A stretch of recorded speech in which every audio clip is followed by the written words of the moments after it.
I'm guessing it just didn't work out because it never showed up here. I never read about it. Right. It just disappeared. But yeah, it was pretty dope for what it was. I worked that shit overnight. People would call, man, I gotta find this car. Somebody then parked the car, didn't reserve the car to keep it for itself, even though he was planning to come back to it. He didn't keep it for himself. I think he was just trying to save money because it's gonna charge you for the time. Yeah, it's similar to like a So Redbox movie or something, right? The longer you right, have so it out. he thought he could just stop it and it was gonna be sitting on the street when he came back. Well, somebody else got the car, but this motherfucker left his gun in the car. Oh wow. He got dope in the trunk. Mm. Mm. Just all kind of shit. So we like literally got to find this car, which wasn't hard to do. Find the car, call the person with the car. Like, you plan on keeping the car, or maybe you parked it already. Where did you park it?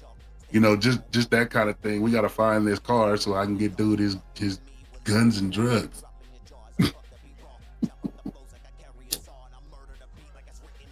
Airbnb was cool because I could just pay for shit to shut people up. Anytime they have a problem or complaint, I just pay for something. There's one dude is renting out a room in his house, but he's letting it be known like he's gonna be living there too. And the chick rented the room, and she said that she knew that he was gonna be living there too.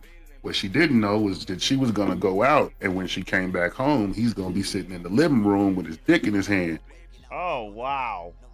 So she, that freaks her out. She calls us up like, what do I do? Call dude, and dude's like, bro, I didn't know she was coming back. I was just trying to rub one out. I didn't know.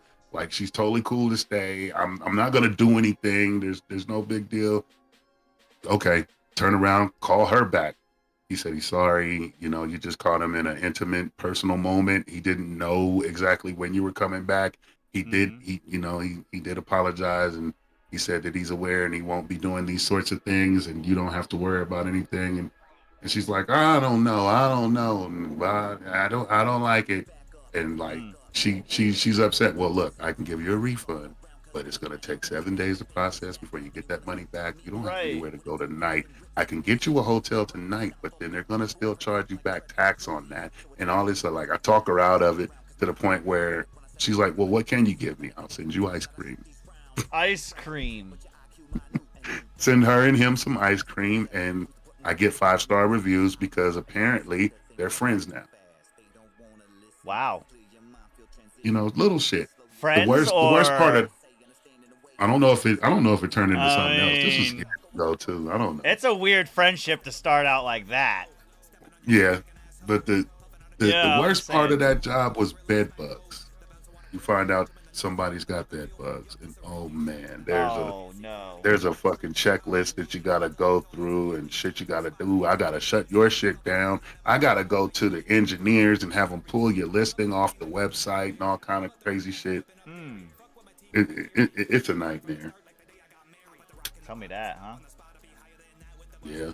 A lot of times, like, people show up and then the host ain't there. They don't know where to find the key at, and they can't get in. Can you call them? And it's like, I'm just like a relay guy for a lot of that. Yeah, well, that's for a lot of that. You're just a messenger. But it was an easy gig. It was a lot of fun. Let's just sit around. Of all things, you guys get yelled at the most. It's a call center. I'm sitting around nothing but bitches, so I'm loving it. Well then, it was all good. I think it was snacks and bitches when I worked call centers. Mm-hmm. That's what I'm thinking about now. Like, I know I need a job. I don't want one, but I should have one. I'd have a little more money. But I don't like the idea of a job. That shit is so constraining to me. I get it. Did it for so long. So what's the plan for the show? Like, are we gonna talk shit? Like, we chilling. I'm waiting for people to get in this bitch. Like, I kind of wanna touch the people's opinion. I want to know what our audience thinks about things, because I don't know how they feel about everything. We could definitely touch some things as well. Hold up, first of all. Wait, are we live while you're saying this kind of shit? Hold yeah, up. That's on me. Because So listen, I didn't know we was live. we can Let me look up definitely the get show. in touch with the you know saying the crowd and let them voice their opinions on some stuff. That's up to them if they want to vocalize. You know what I mean? That's totally up to Bodrix is them. here. Yeah, Bob Rick showing up. Shout out to Bodrix. Let me get some shares out here. That's what I'm working on right now. I'm just getting everything situated. I thought we were still waiting to go live. I was gonna talk shit in the Discord, like, yeah, it's still gonna be another little bit.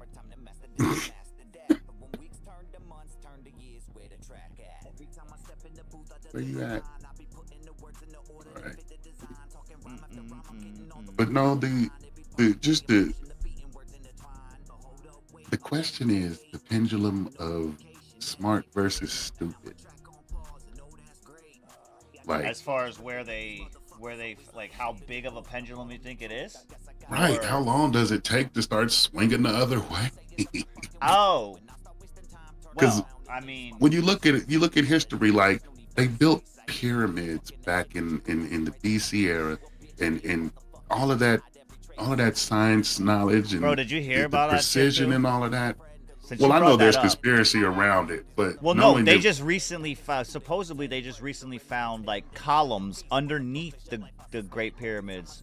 There's right. columns that go down like 250 or 300 feet or something like that, and they're literally like other chambers underneath them. Right, all of that to build it up. It took a lot of smarts, is what I'm getting at. Oh, facts. Like this isn't a stupid person's build. Meanwhile, you go further through history, you get to the Roman age, they had a concrete that would heal itself, as it were. Yeah. If it, as it aged and it dried and it cracked, then it would rain and it would be fresh. They had a recipe for it. They lost it. He said recipe. Yeah, it's a recipe to create Roman concrete. Hell yeah, cook it up. And they're still trying to find it. They're still trying to come up with it. But again, they were really smart in doing some of these things. Mm-hmm. And then we swing back. Like, mind you, the Romans had sewers, or at least a sewage system, I should say. They didn't have actual sewers. They had sewage systems. Right. They had methods of actually getting rid of waste and keeping it away from the people. They knew then that waste was making people sick. But then you jump further into the future, they don't know that. And we're dealing with, the plague and medieval times, to the point where they used to have sewage systems, but now they just throw shit out the window. Mm-hmm. And even in that time, they had little cloths that they would dip in vinegar and wipe their asses with. They had the sponge on a stick that you dip in vinegar, wipe your ass with. They forgot that technology because in the 1800s in this country, they were wiping their ass with corn cobs. Wow. Like, the pendulum swings. We get smart, we get stupid. Hey. How long and how big are these fucking swings? Do you think it's generational? Oh, it's multi-generational, like in the hundreds of generations between pendulum swings, I believe. You think so? I think so. Okay. And I think that we just so happen to, we came in, like, our age group, 34, 45, wherever we at. We come in at a time where it's just reaching the arc of swinging all the way up to the smart edge. And now it's just starting to come back down to stupid, because every day it gets stupider and stupider. Yes, that's a word. Don't use it much. Don't use it much, he says. It does. Everything just gets dumber and dumber. And the people are a force. Like, human beings in agreement are capable of anything. Right. They're just agreeing on stupid. Mm-hmm. $600,000 to a kid that carries a knife to a school event is stupid. I hear that. I'm so bothered by that. Where did it go? There it is. And I can't believe that, me, I got my little training. I went through the basic shit. I did not finish high school. I stopped doing high school in the 9th grade. Like, oh, this is what high school is? Yeah, fuck Right. all of it. I was done. I didn't do Good night. school. What's good, I went K3? to school to do what I want while I could at school. And when it came down to it, I ended up with a GED out of Job Corps. I went to Job Corps, and I was only able to stay there for 2 weeks and 1 day because they have a zero tolerance policy on sexual harassment. And because 3 different broads thought that I belonged to them and that I shouldn't have been with anyone else, yeah, it was a whole thing. Long story short, I got a GED when I was 17, and I've been living life since then. I went through all kind of shit, a drug addiction, prison sentences. I got married and raised some kids, and then I went to college.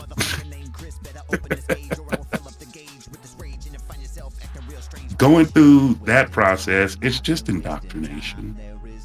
They just want you to know the buzzwords. They want you to know what to say, how to say it, when to say it, how to dress for this place, that place, and the other. Once you've got that, you don't really need a degree to be successful in any field. I mean, other than like surgery and being a doctor or some shit, like you want to have a paperwork on that. You want to be a real estate agent, you can sell that house. You don't need to study to sell that house. You want to be a mechanic, you can go to school because they will teach you all of the tricks. They'll teach you how to dress. They'll teach you the right things to say. But ultimately, the only skill you need is turning a screw. Turning a screw. Wow.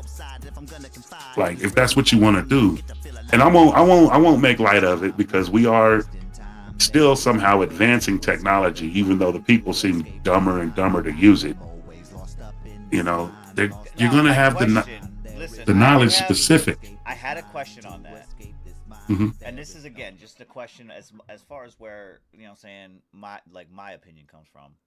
Yeah. Do you happen to feel like maybe the pendulum swing on the other side of the IQ thing is based on the fact that so much technology is being implemented around us that it makes it kind of draws us back to a spot where we become simpler, if you will? Because everything else is being done for us at this point, for the most part. With what you just said, I think it's true. I think that's accurate. It seems to apply to the previous pendulum swings. Mm-hmm. They got to a point of such supreme sophistication and they're on top of things and everything is good, and then suddenly I don't know how to do that. Right. So, I'm just asking if you think maybe that has an influence on something when it comes to that, because technology makes it easy to be stupid. That's what I'm saying. I'm looking around me like when I was growing up, and as different things of technology were being implemented in the world around me, I'm looking at people who I was at the time looking up to as like, oh man, this person's super smart. You know what I'm saying? Remember when you had to put the Britannica CD in to Google some shit? Mm-hmm. Oh yeah, facts. That's me trying to place your era. I know y'all at least had that. Because for me, you had to just go get the book.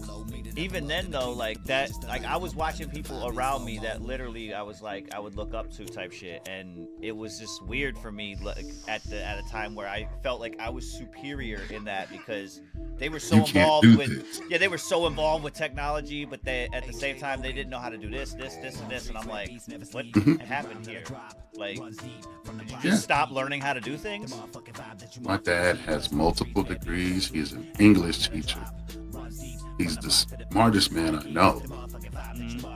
He can't set the clock on that VCR. Wow. What do you say?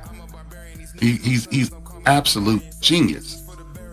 But yeah, set the clock on the microwave, huh? What? Why?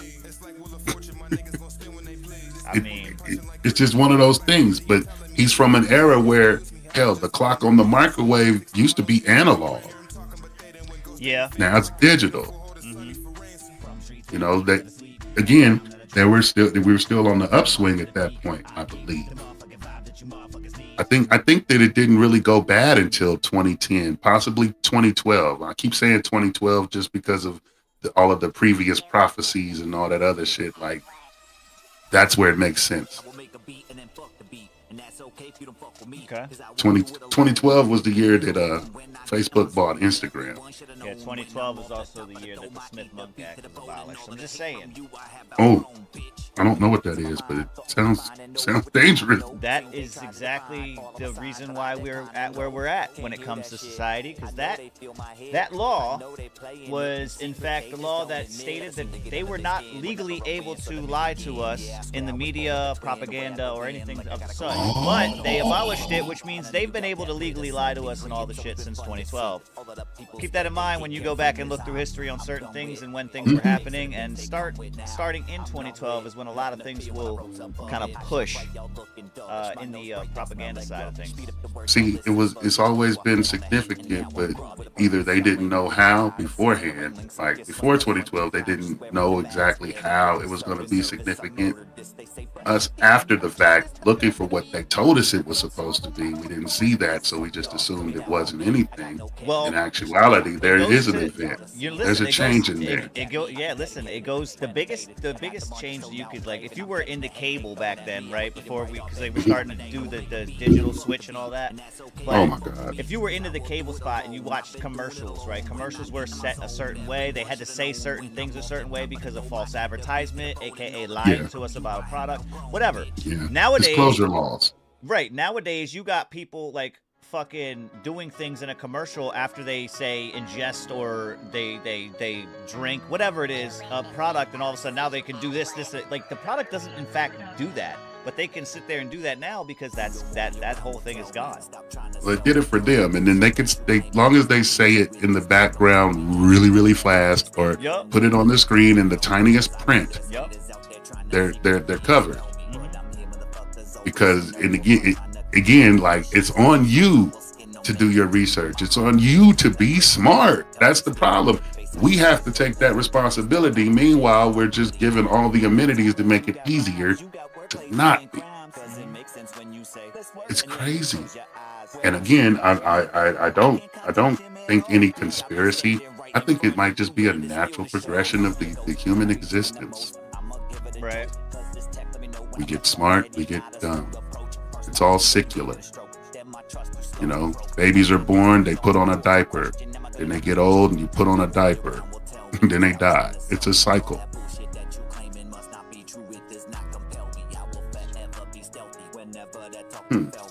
Yeah, we getting deep.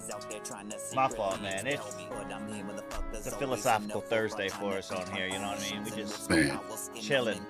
I mean, either that or we can start looking at Justin Timberlake memes. Whoa. Today's the day. I don't know about all that. No, today is the day for the Justin Timberlake memes. It's gonna be made. Yeah. No, I get it. Could also May the 4th be with you type shit. That's coming. Oh man, We'll be live on air with that. I feel different because I failed. I didn't pick Star Wars or Star Trek. They were both just. No? I couldn't. Like, you know, through the 80s and the 90s, there was always a side to be on. Right, You was either Prince or Michael Jackson. You was either Star Wars or Star Trek. You was either fucking GoBots or Transformers. Like, you got to be on a side. And Pokemon and Digimon for like my little youth. Yeah, that too. That came around. There was always going to be the other side. You had the Teenage Mutant Ninja Turtles versus the Battletoads. You had to pick a side. You always had to pick a side. It's still DC Marvel might be the longest running competition. You still got to pick a side. Oh yeah, that one is for sure running strong still.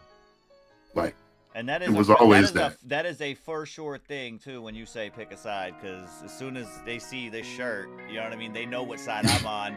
Motherfuckers, they will not hesitate to try to rip me. Oh, bro, Iron Man, bro. Oh, Spider-Man, bro. I'm like, dude, I don't want to hear none of that. I don't know the difference. When it came to that, I didn't pick a side either. No? I think I did pick a side. You just rode the fence all fucking your life, huh? Well, no, I just didn't give a shit about it in the first place. Yeah, true that. I tried to get into comic books and shit. Like, my mom bought me The Death of Superman. They killed Superman in '96. And it was an amazing comic book. I had it full colored illustrations with the thick cover. Like, it's supposed to be collectible. I have no clue where that shit is now, but I had it. And then I had the collectible Batman that was commemorative of the Batman movie release in 1989. Right. Like, that was a big deal. But I just never got into comic books like that. The comics I read, low key, and don't make fun, was the fucking Archie comics. I know what you're talking about though. which they turned into Riverdale, which that's a huge disappointment. Like, stop fucking with my childhood, please. You're not the only one though. They made Reggie gay. Who? Riverdale. I'm trying to put you on fucking screen here, but it's not working. Have you not seen Riverdale, bro? No. I my fault. I have. I'm trying to put you on screen, and something else was popping up in your square. I was like, why is his square not popping the fuck up right now? Like, it's over here. I'm here. No, you're here. I'm trying to get you in here though. Let me see where you're at. Which one are you? You're this one. Yeah. See, I don't even know how to answer that question. Which one are you? Sound a little racist there, Kush. Whoa. Which one are you? Hold on, man. I just had to get you in your little fucking laboratory. There you go. I'm over here. Now you in there. Yay, that's me. I don't know why your square was popping up. K3, man, we're doing great, bro. We're doing great. We do still have Sub Mom out for us right now with us. She's still sick, you know what I'm saying? She's still recovering. As far as we know, the latest I've heard over here on my side is that she's feeling better, but she's just having a little bit of an issue trying to get her voice back. So we're waiting for her to get her voice back, you know what I'm saying? With that being said, I overnighted a nebulizer, so there you go. Hopefully she'll get her shit together. There you go. I ain't worried. I know nobody knows how to put it together, so yeah. Give her the nebulizer. It does say that she's gonna try to attempt tomorrow's show, so we'll see. You know what I'm saying? Hopefully she can get everything situated. I told her already, honey. She needs honey and green tea. Honey and green tea. You can get it with or without the ginseng. It doesn't really matter at that point. Yeah, a spoonful of honey will coat the throat for a good, 45 minutes or so. But with that being said, though, yeah, what the hell are you doing, mommy? Me and Cordell up in this bitch. We vibing right now. We just getting some things together. Gonna be talking about some stuff today for those that are sliding through. You know what I'm saying? We do have the form open for those that want to put in some whips, you know what I'm saying? We'll do some drive-bys and shit. Other than that, though, man, ain't doing shit. I do have a new release out on Spotify. Well, actually, it's on all platforms, but, you know what I'm saying, for those that are on Spotify as far as a user, Apple Music as well. Got some more coming out tomorrow. Actually, K3 in the chat, he is the feature on the one for tomorrow. So be on the lookout for that as well. Other than that, man, we hanging out. Trying to get some people in here and vibing down at the corner. It is May. I can't even hear those terms in the same sentence without thinking of Justin Timberlake. The internet is ruining me. Hey, man. Ugh. Look. Ugh. But being that it is May, you know what I'm saying, and the weekend that we got coming up, we got the Drinks Up week, you know what I'm saying? It's the Drinks Up week up, you know what I'm saying? If you are not a drinker, don't worry about it. You know what I'm saying? Yeah. Just put your soda in there. Come smoke with me. I ain't drinking. Right. Just put your soda in there. Well, coffee counts. Technically, coffee counts as a drink. Hey, It's more addictive. Just so you know, it says drinks up week. It don't matter what you're drinking. And again, I ain't asking. I don't give a fuck what's in your cup. He's like, that's not my cup. Right. I got my own cup. Don't worry about it. You know? Oh, man. But yeah, get them up. Get them up. Salute. Cheers to everybody. You know what I'm saying? Facts. Drinks up. Other than that, man, I had a question about something I wanted to see. Let me see. Did you partake in the analytics when it came to the NFL draft and all the stuff that was? I know you heard something about the Sanders thing, right? I just pay attention to the gossip.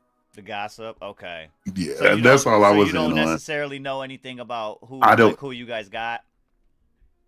No, I don't. Okay. I know the Ravens picked up a couple of dudes that they were excited enough to post about. Okay.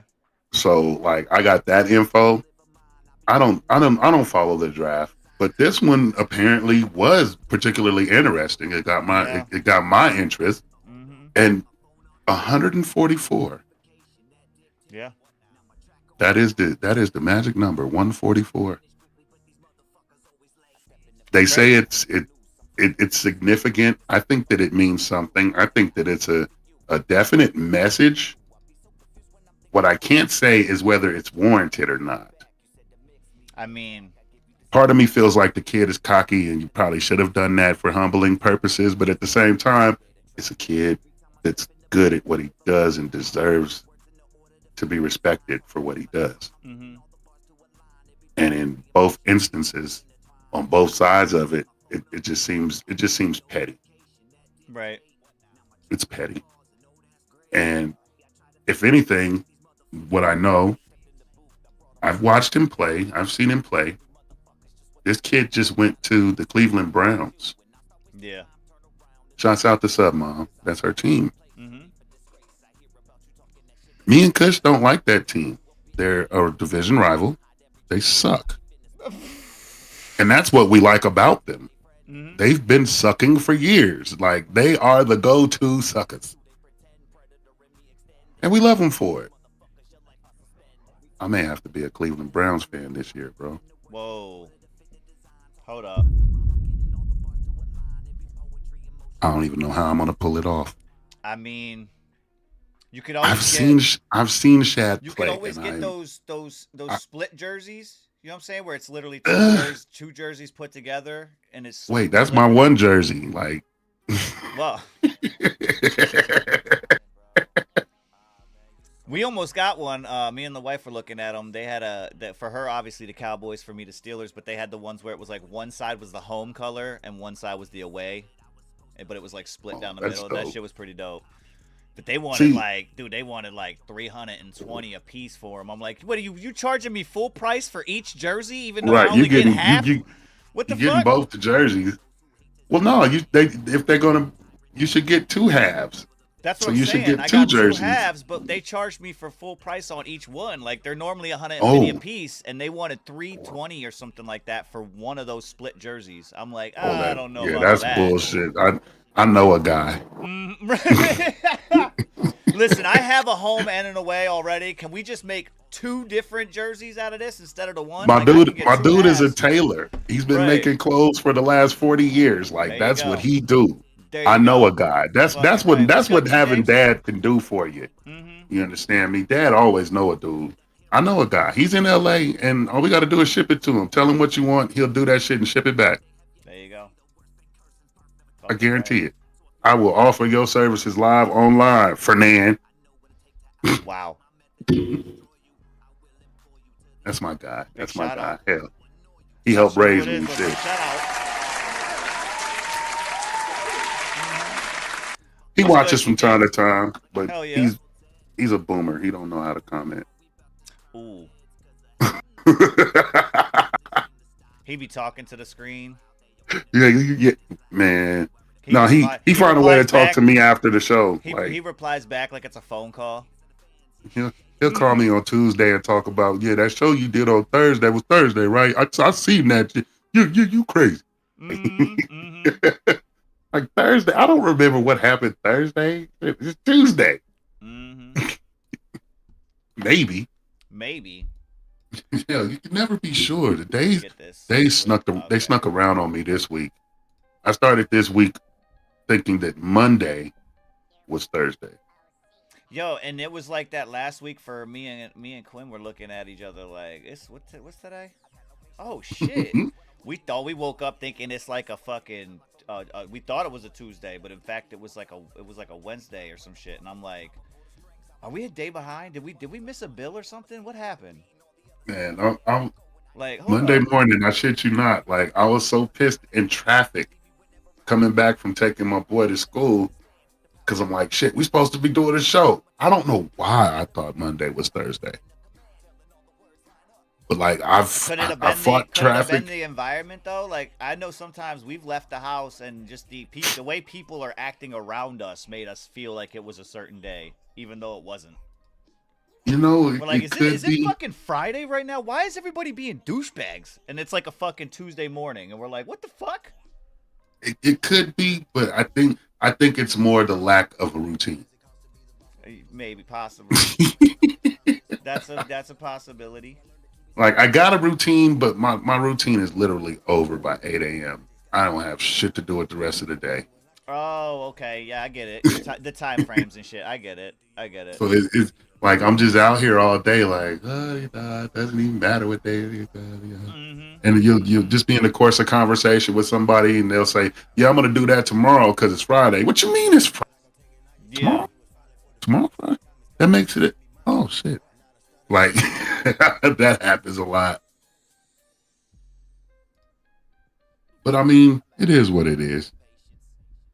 You only live for the important days, right? Right. The rest of them are designed to get to those days or some shit. I don't know. There's got to be a phrase for it. Right, but isn't that every day you wake up important? Because you inevitably woke up. Oh, but see, now that's a question of grateful versus lazy. Well, I'm saying on the fact of like, who's to say, you know what I mean? Nobody knows necessarily unless it's something like medical. You don't. No day is guaranteed. Yeah, you don't know this when is your true. day's gonna be called, or even how you're gonna go. And if you end up going in your sleep, that's. I've always thought about it like is it though? Like you don't know. That is the absolute. It's the absolute win. Like it sucks. You don't get to close off any loose ends or anything else. But like to go in your sleep, I would have to say that's got to be the best way to go because that means that you literally chose it. Like you like this is it, and you lay it down, and yeah, you don't have to do nothing else. But did you? You said you. Does it sound like? Does it sound like? Well, listen, the other stuff. Yeah, but not necessarily. But yeah, you said you chose it. Like who? I don't know. Like I don't think people go to bed thinking like I'm. Well, it's like being in control of your own destiny. That's that part.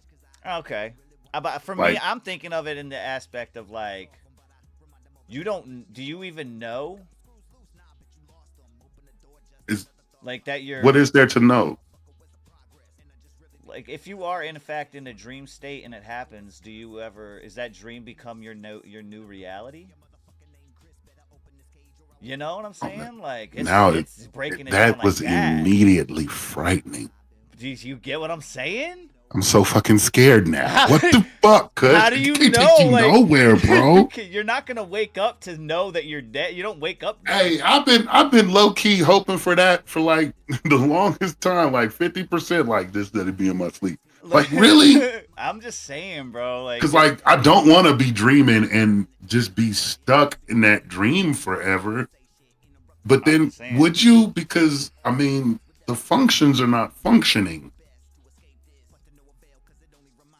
That's the whole. That's the whole. Breaking it down in my thought process as far as in that particular state. Is there dreaming? I don't think there's dreaming in that state. That's my point. Does your dream just end too? Like, how does that? That's what I'm saying. How would that work in that scenario? Like, obviously if you're doing something and you get crushed, boom, and it's like shit just comes to an end. I get it, but I think that's what we would probably expect, is that the brain, being the brain, right, is the last thing to stop. So right, it would probably find a way, like, oh shit, nothing else is working. Oh well, let me give you this visual or right. experience or idea, and you find yourself in heaven, like, yeah, man, I was skydiving and then it went bad. I think, like, you think, because it still has no way of giving you the physical feeling of dying, Right. It's just because you don't weird, man. know. That's what I'm saying. Like you having a dream all of a sudden. You got a dream where you on a beach, just hanging out with the And people at a maybe barbecue, luau type shit, and then all of a sudden your body in your sleep. the You brain look got around. Oh shit, we closed. Oh, send a shark. Send a shark. right. Send a shark. No. That's what I'm Shark walk saying. up Like, on legs and tap you on the shoulder. do you just end up staying on the beach and then you realize, like, wait a minute, dude, I've been on this beach for 45 days. Am I ever gonna? Why can't I leave? What's going on? Like, See, yeah, that part, I don't think you'd have that problem. That's more of a Black Mirror thing, believe it or not. yeah. Even though I know you wasn't into it, but I know what you that mean, though. I get it. I get that. the Same, consciousness it's a part of the brain's function. mm-hmm. So once the brain ceases its function, I think you get 7 minutes after, like, clinical body death or whatever. Once the Right. body stops doing all of its shit, even though the brain is still trying to tell it to do it, once it really stops, like, you get a few minutes before the brain dies because it needs oxygen and shit. Yeah. So, like, I would imagine there'd be some crazy ass fever dream, and then just nothing. Nothing. Yeah. There'd be nothing. There'd be nothing. What's good, Nothing to the Scholar? point where there was nothing available to even remember the previous something. There is nothing. Damn. You ever seen a movie called End do of you, Watch? do you feel like when you say nothing, do you feel like that's you in a giant empty, just white ass, like just white for days, No, like it's just a no, empty area, like empty? no, no, Kush, you're still looking for consciousness and experience. I'm gonna tell you what it's like. This we do know Well, for I'm a saying fact. in the fact that supposedly energy transfers. So would you? Right. Is that I'm your gonna ask you. your I'm energy gonna ask transfer? you. Do you remember the time before you were born? Me personally, I mean, I can Yeah. remember. I can remember swimming.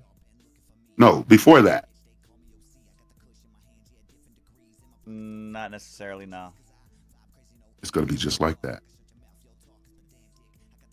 Okay. That's as comforting as it can get without writing you a Bible and creating a No, God. I get it. I get it. I get it. I get it.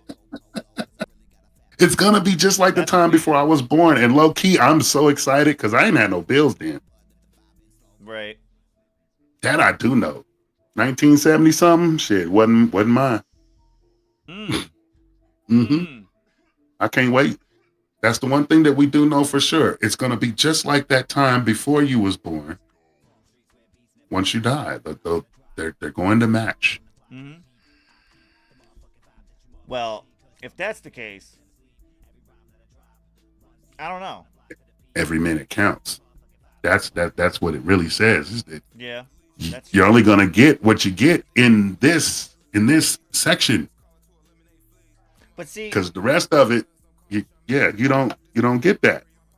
at that rate, right? At that rate, what I'm so, all right. That's under the assumption about reincarnation, right? I'm hoping for reincarnation. At the same time, I'm dreading it. But right.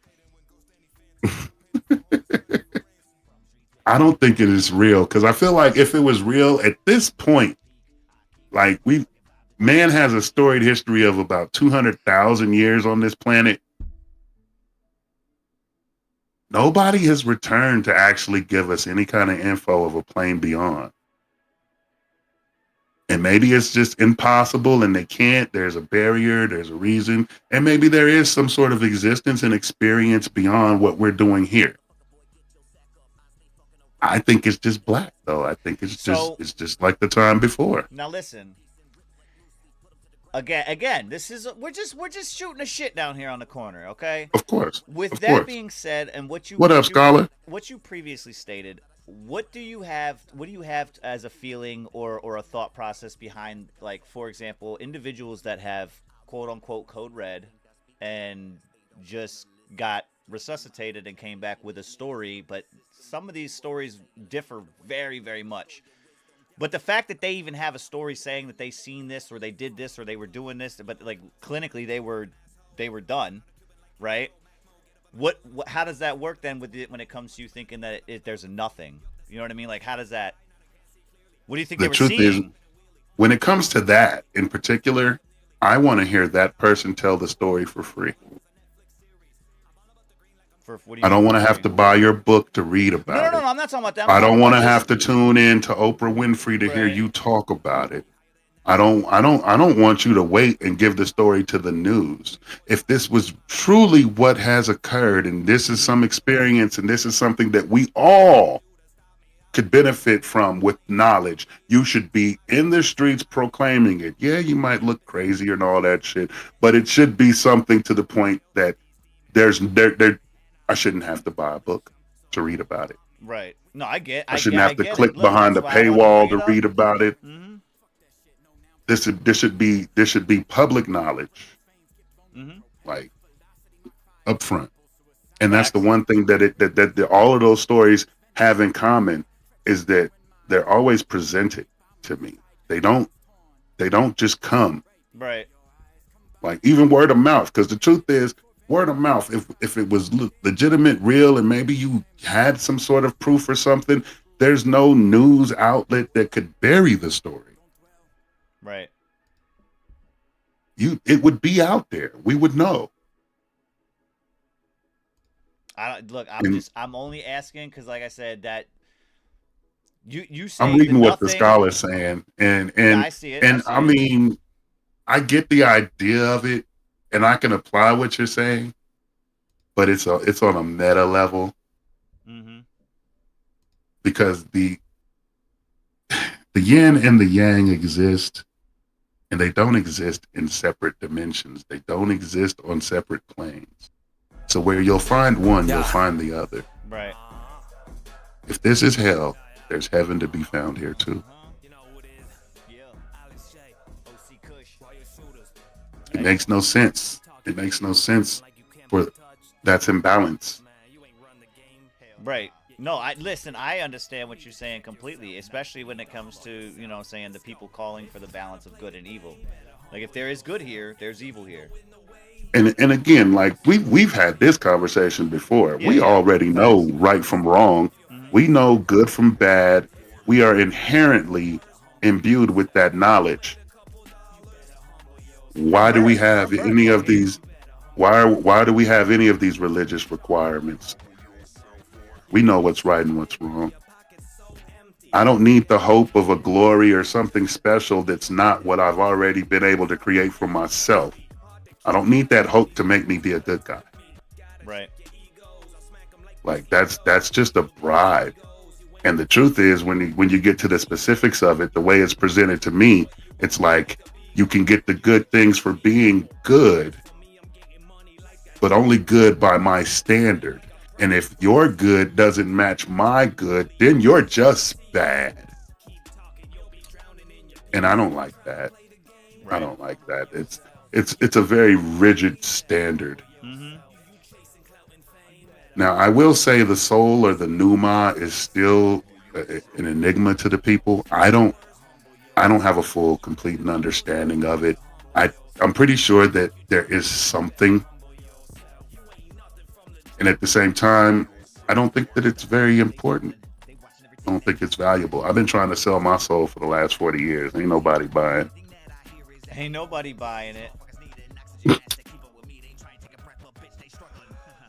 My shit is cheap, discounted. It's on the clearance rack. It is for sale.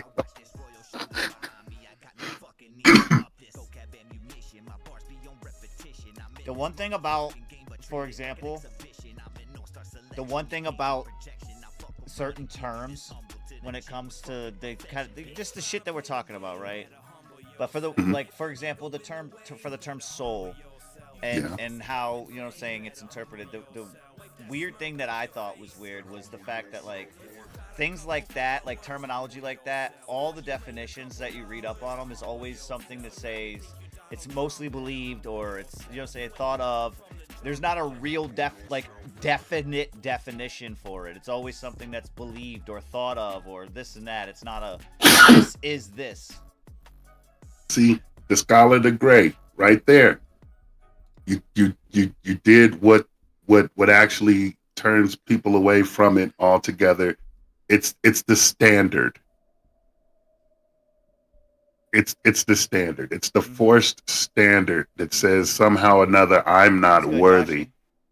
of what the next is worthy of. And it's just it doesn't work. It doesn't work. Which is low key why they tried to change it and created that New Testament for y'all, but even then, it still doesn't work.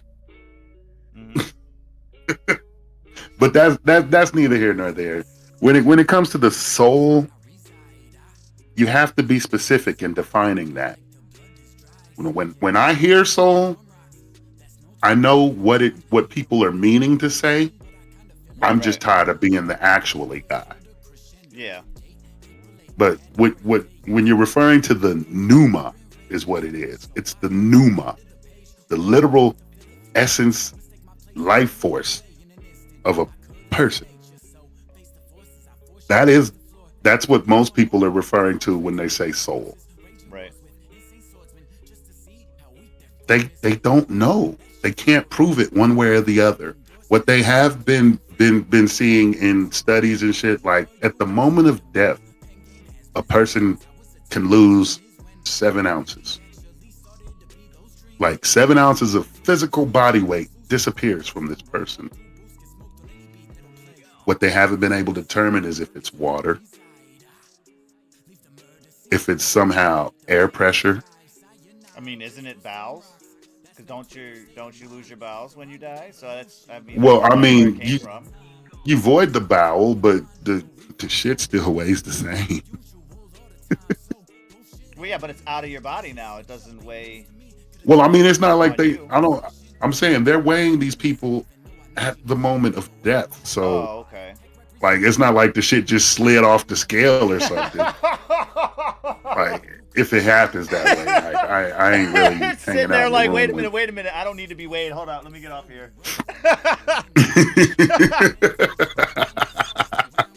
wait! Before you turn the scale on, I gotta do something real quick. Right, I gotta Give me a roll couple out. minutes. I gotta roll out. But they've detected up to 7 ounces of loss, just weight loss in that death. Yeah, before rigor mortis. Mm-hmm. Now, soul and spirit are not the same thing. Although I will say this, Cordell, it is believed they are the same.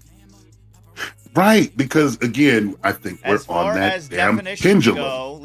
As far as definitions go, soul. We're on that pendulum. We don't define words the way we used to. It's weird.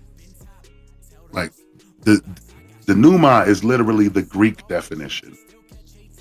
The spirit, it's something else entirely, but at the same time, it works in conjunction to create the man.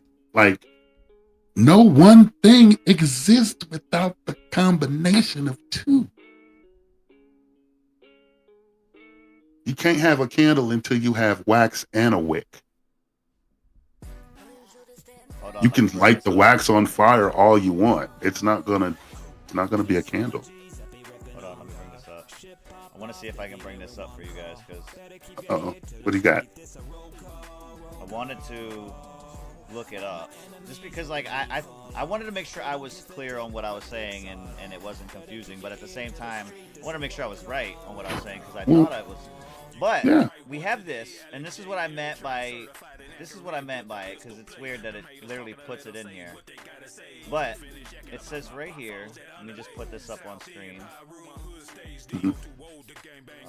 Where's that? There it is. All right. So here it says the term soul. Let me put it over here on the screen. The term soul generally Again, this is a definition. Generally You, refers to you, the non-physical, immaterial essence of a living being, often associated with consciousness, spirit, or the core of a person's being. But that's what I'm saying. It's not a definite definition. There's no right. definite definition for it. Like, And the truth is, it's crazy because the first word, the term soul, right.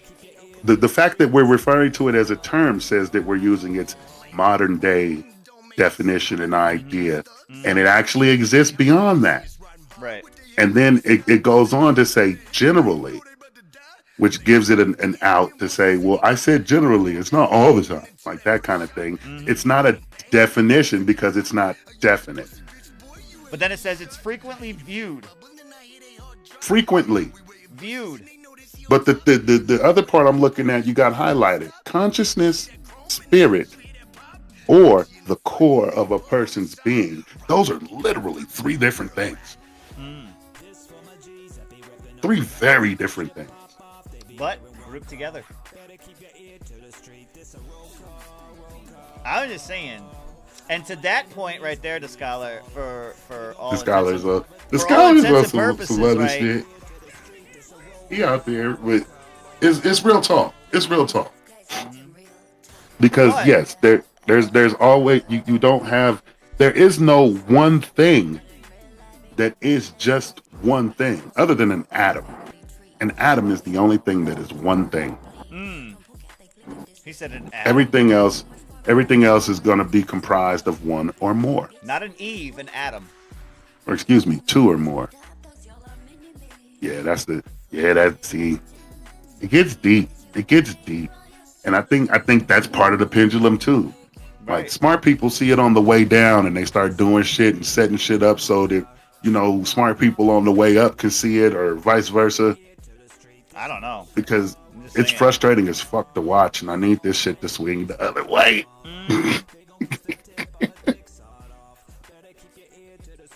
It's the pendulum.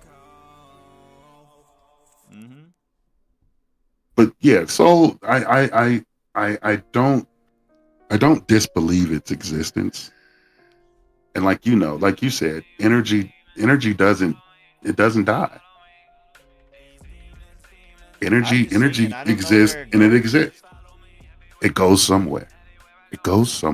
So my thought leading back to what I was saying earlier, right? If you were to, end up going in your sleep, right?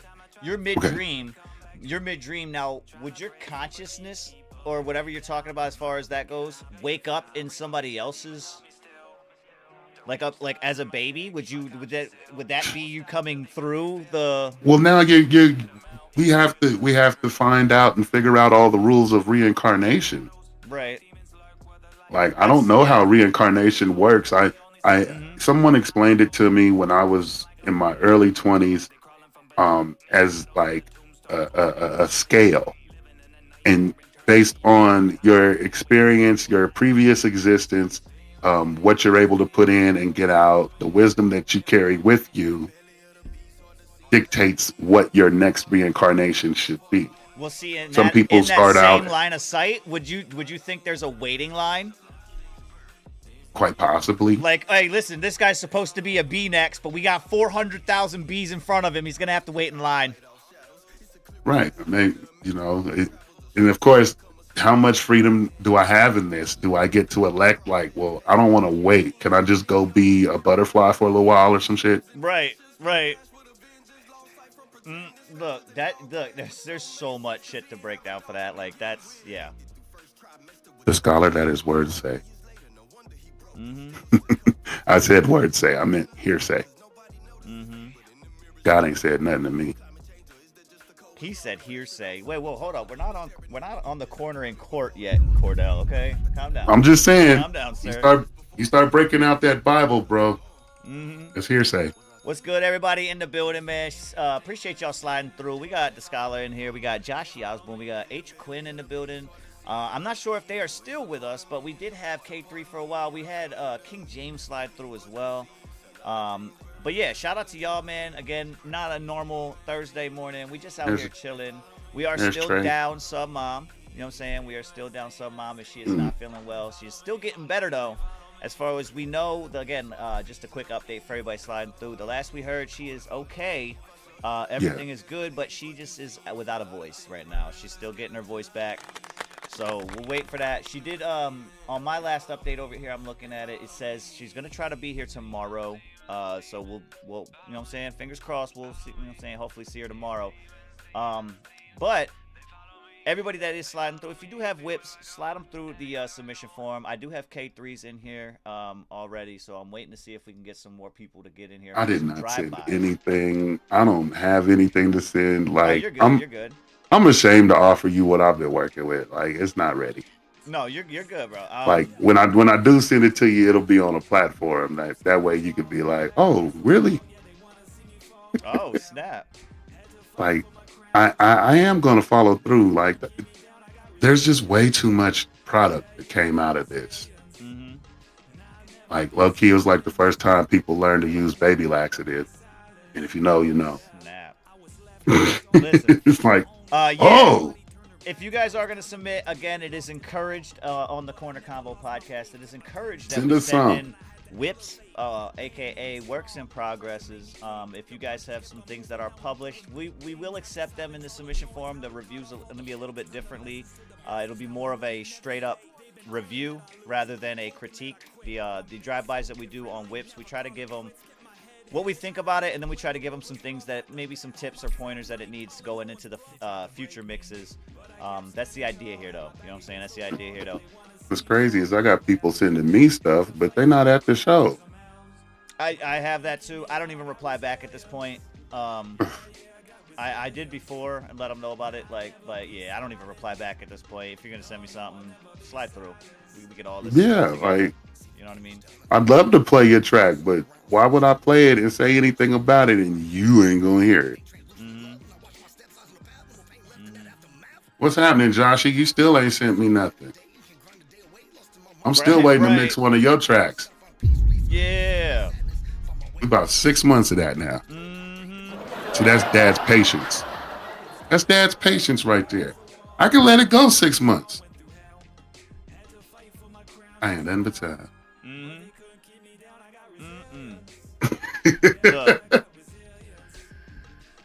Oh, my bad. I'm still getting used to my space. I've been slapping the shit out of the mic all morning. I've been practicing. Hey, you're good, bro. My bad. You're no worries. I did get the mic arm. I like this setup. Like it's comfortable. It's comfortable. I'm disappointed in purchasing this little booth, and I didn't really use it much, but it worked for what I did do. Right. And thanks, Sub Mom. Now I don't even need it. Sub Mom literally gave me a record label. I got a record label right now. You know that? Wow. I got artists with so much work in the vault right now. It's just ready to be released. Open the door. That's all you got to do. The best part about it is I low-key own all their contracts. Mm-hmm. That's the best part. Like, it makes me sound like evil and Mr. Burns like, but mischievous, if you will. Like, no, like we're helping each other. I'm giving these voices an outlet. Downtown on the Korner Konvo podcast, we be breaking down some different weird shit sometimes. Well, yeah, we're adults. We talk about the shit that matters. Yeah, or try to. Sometimes it's just whatever the fuck happened here. What is this? I mean, it's the shit that matters. Mm-hmm. And ultimately, there's always a grand scheme in the theme of the conversation, and it's literally like, which way is this pendulum going? Are we getting smarter? Are we getting dumber? Yeah. I'm thinking it's just beginning to swing to dumber, because I got a computer in my pocket that I didn't have or I couldn't get when I was a teenager, but now, technology is so amazing. I tell this little speaker in the corner what I want to see. I told the speaker I wanted to see Beetlejuice. That shit popped up on the screen before I could hit the bed. it was playing. Say that then. Like, and I'm not rich or anything like that. I'm not living that kind of life where I got the shit that nobody else got. I got the shit that everybody else got a few years ago. Right.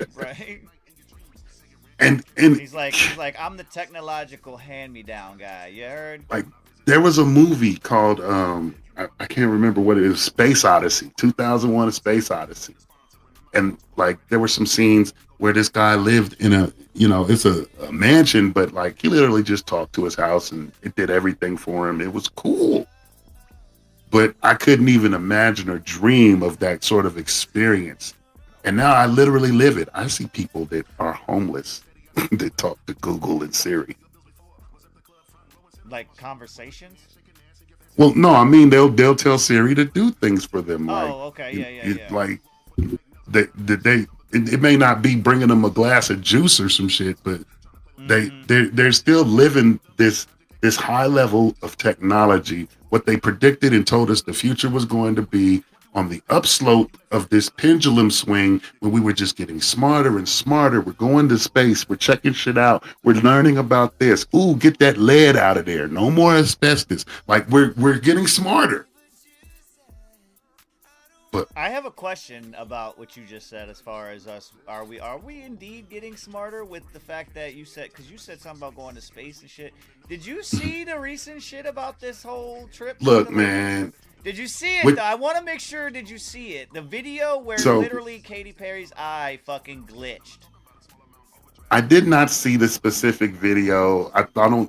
You send me everything but that shit in the first place. Because I couldn't find the video separate from where I seen it, and it wouldn't let me pull it off this article. I just could not figure out how to get it off this article, and I couldn't send the article to you because I had to have a fucking subscription to this place, and I'm like, I don't have a subscription, but I'm. See, that means they made it up for you then. What? But the truth is, the misogyny in me, number one, writes off that trip. The misogynist that I am says that, yeah, right. That's my first thing.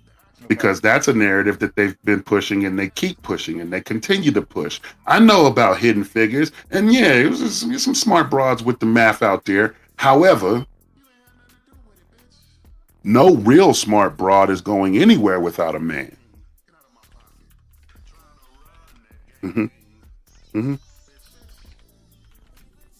I know. That's just the misogyny in me. Again, these views do not reflect those of the Blunted One Radio Network and shit. These are my own.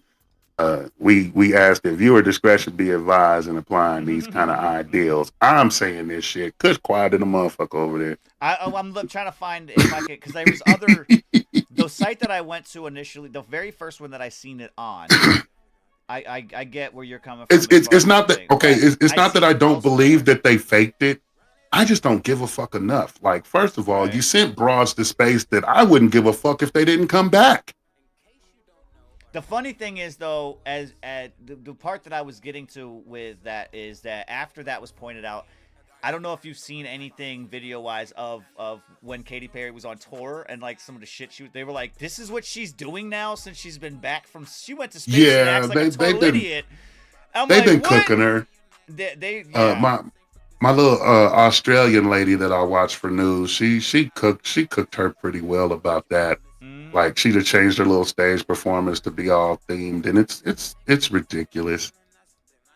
But again, like I don't care that they went up there, and I know I at this point, like there's been so many launches. Like okay, we going up there, we keep going up there. That's fine. Get me what we're getting out of there and get it down here so we can do what we got to do with it, or go to where the fuck it is and stop trying to make me give a fuck that you went up there. Right. The truth is, dude, like all the post interviews from that trip, like were just Gayle ridiculous. King, they were so ridiculous. Katy Perry, y'all could have sent them to space and left them. You could have left them. They could have been in space for 8 months like the other astronauts that we all forgot about. I say that with confidence. I forgot about them the first week I heard about them, but I know y'all forgot about them 8 months later at least. So Yeah, big deal. I don't understand what they're trying to get me to feel or do. And that's the thing. It's about feelings. It's about Oh, feelings. They didn't facts. go to space for science. They didn't go to space to study. They didn't even go for the actual experience to come back and give them, well, yeah, when I went up, I think I felt my heart flutter to the left, my nipple got Right, hard. They right. didn't say any of that shit. He There said was there my was nipple no got hard. Yo, actual, I thought the same thing. I thought the there same was thing. I no was like, real did they? information None of with them had a this. clipboard. None of them had a checklist of like, does this do this? Does this do this? Did you feel this at all? Like, I said the same shit, dude. I was like, what was this for exactly? Was it just a leisure thing? It was feelings. Mm-hmm. And they wanted us to all feel something about them doing something that we didn't get to do. I don't really want to go to space Right. because I don't think we know enough about it, and I don't want to be the one to find out. Mm-hmm. I'd like to, but I don't want to, if that makes any sense. That said, I don't care that anybody else is going. I'm more concerned, what are you bringing back? Right. We got germs down here we can't handle. What could you possibly be doing up there? Mm-hmm. And trust me, if it is something up there, it's fucking strong enough to live up there. Like there's a percentage in I can't think of the damn word. There's a statistical chance of whatever it is, either living or dying, coming back with you, but there's a big chance of something coming back with you. I don't care. I don't care. If you go into space, low key, yo, stay there. No, I don't care. If you go into space, stay there. Because that would be more beneficial and helpful to everybody. Because we're already overcrowded. Get the fuck out of here. Go. Terraform some shit. Because the scholar, there's videos from some scientists that, well, they. I think the scholar want us to talk about a flat Earth, and I'm not even going to entertain that. Well, no, I'm not that. I'm talking about when he said something about the bottom of the ocean. The one thing. Oh, like, the Van Allen belt. The people that were talking about being at the bottom of the ocean, but then finding water in the water. Well, that happens. Mm-hmm. You know that there's different grades of water up here on the surface. Mm-hmm. You can get distilled water. You might have hard water in your bathroom. Mm-hmm. You can get drinking water, tap water, glacial water. There's water. Different waters have different viscosities. Water, we have water. Water is They not have different. The issue. They have different viscosities. So for one to be passing through another and staying within its own physical boundaries makes perfect sense. I don't understand why that's surprising. Now, when it comes to water pressure and stuff like that, yeah, that's crushing. But I want to say they can build shit to withstand it. They just don't need to drive it with a PlayStation controller. And when it comes to space and man-made objects getting out there and surviving shit, I don't know where the Van Allen belt is, but I know that we got some shit been floating longer than I've been breathing. And it just got near Neptune or some shit or something like that, or at least close enough to take pictures. Because I know it can't be going that far. What is it, Voyager? I don't know how fast it's moving either. It's got to be moving fast as fuck.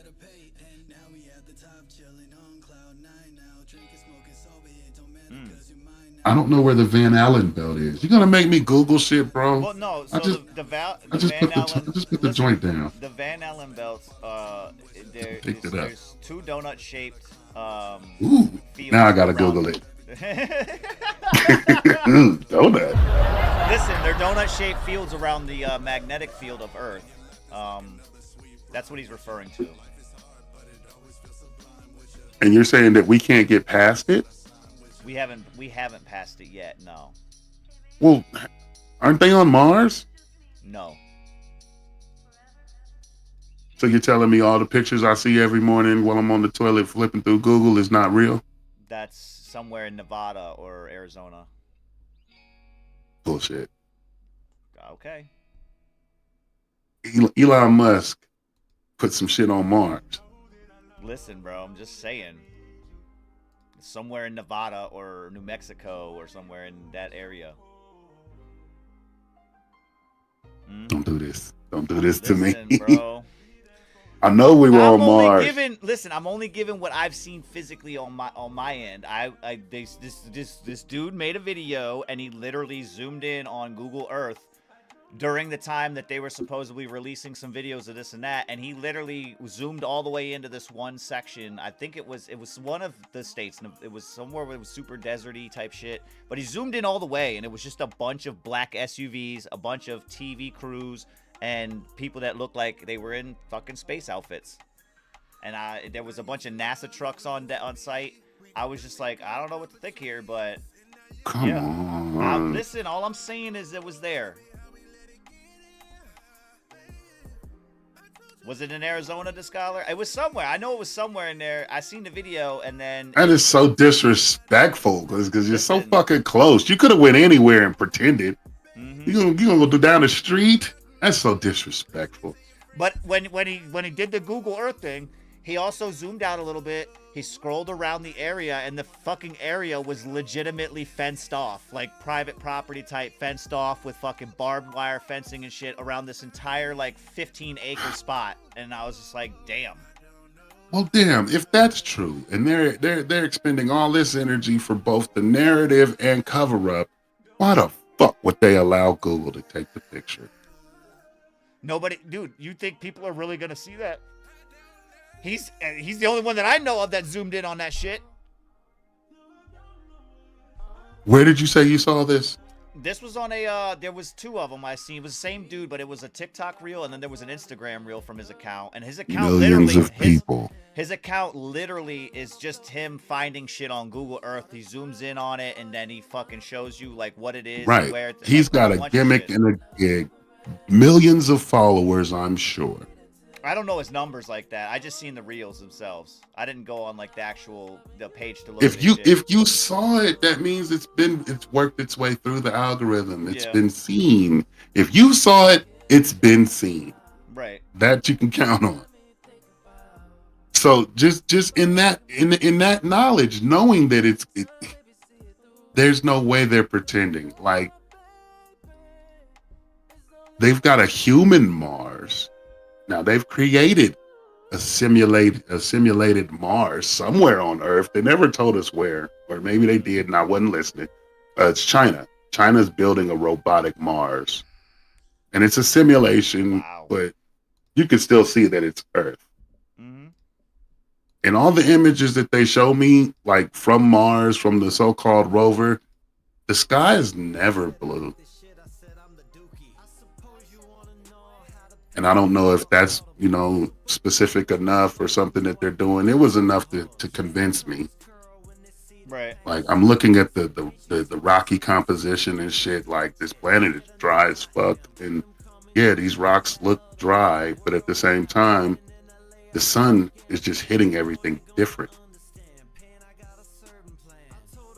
Have you ever seen the videos of the one dude? He's an older guy, but he does these videos, and the one I seen, he was talking to physical, like they were scientists, right?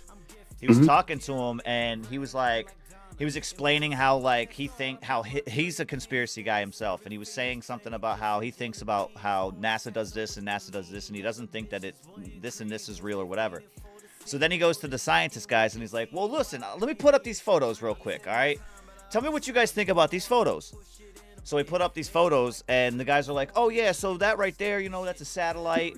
That's going to be somewhere over here. And the guy's trying to explain it, and the guy's like, the guy running the show was like, no, it's not. And the guy's like, no, yeah, it definitely is. And he's like, no, it's not. He's like, that is literally my backyard, and I made this, and I took the photo, and then he made like, he basically put the photo next to the video of him doing it, and he's like, I did this in my backyard with absolutely no budget, and it fooled you guys. You guys being scientists and astronomers and shit, and it fooled you. And it was weird, bro. He does some crazy shit like that with different people he brings on his show and shit, and I'm just like, damn, that's his backyard. And that's not a satellite, it's a fucking strainer. It was literally a strainer or something. Fooling people doesn't make things not true. No, well, it doesn't make things untrue just because you tricked someone. Even the sharpest and smartest of them. A hoe does it every day. A hoe does it every day. Is that what you do? There's a motherfucker out there that she's telling she's gonna fuck and she's taking his money. What's good, J-Bo? And then there's another motherfucker that she has to fuck to get his money.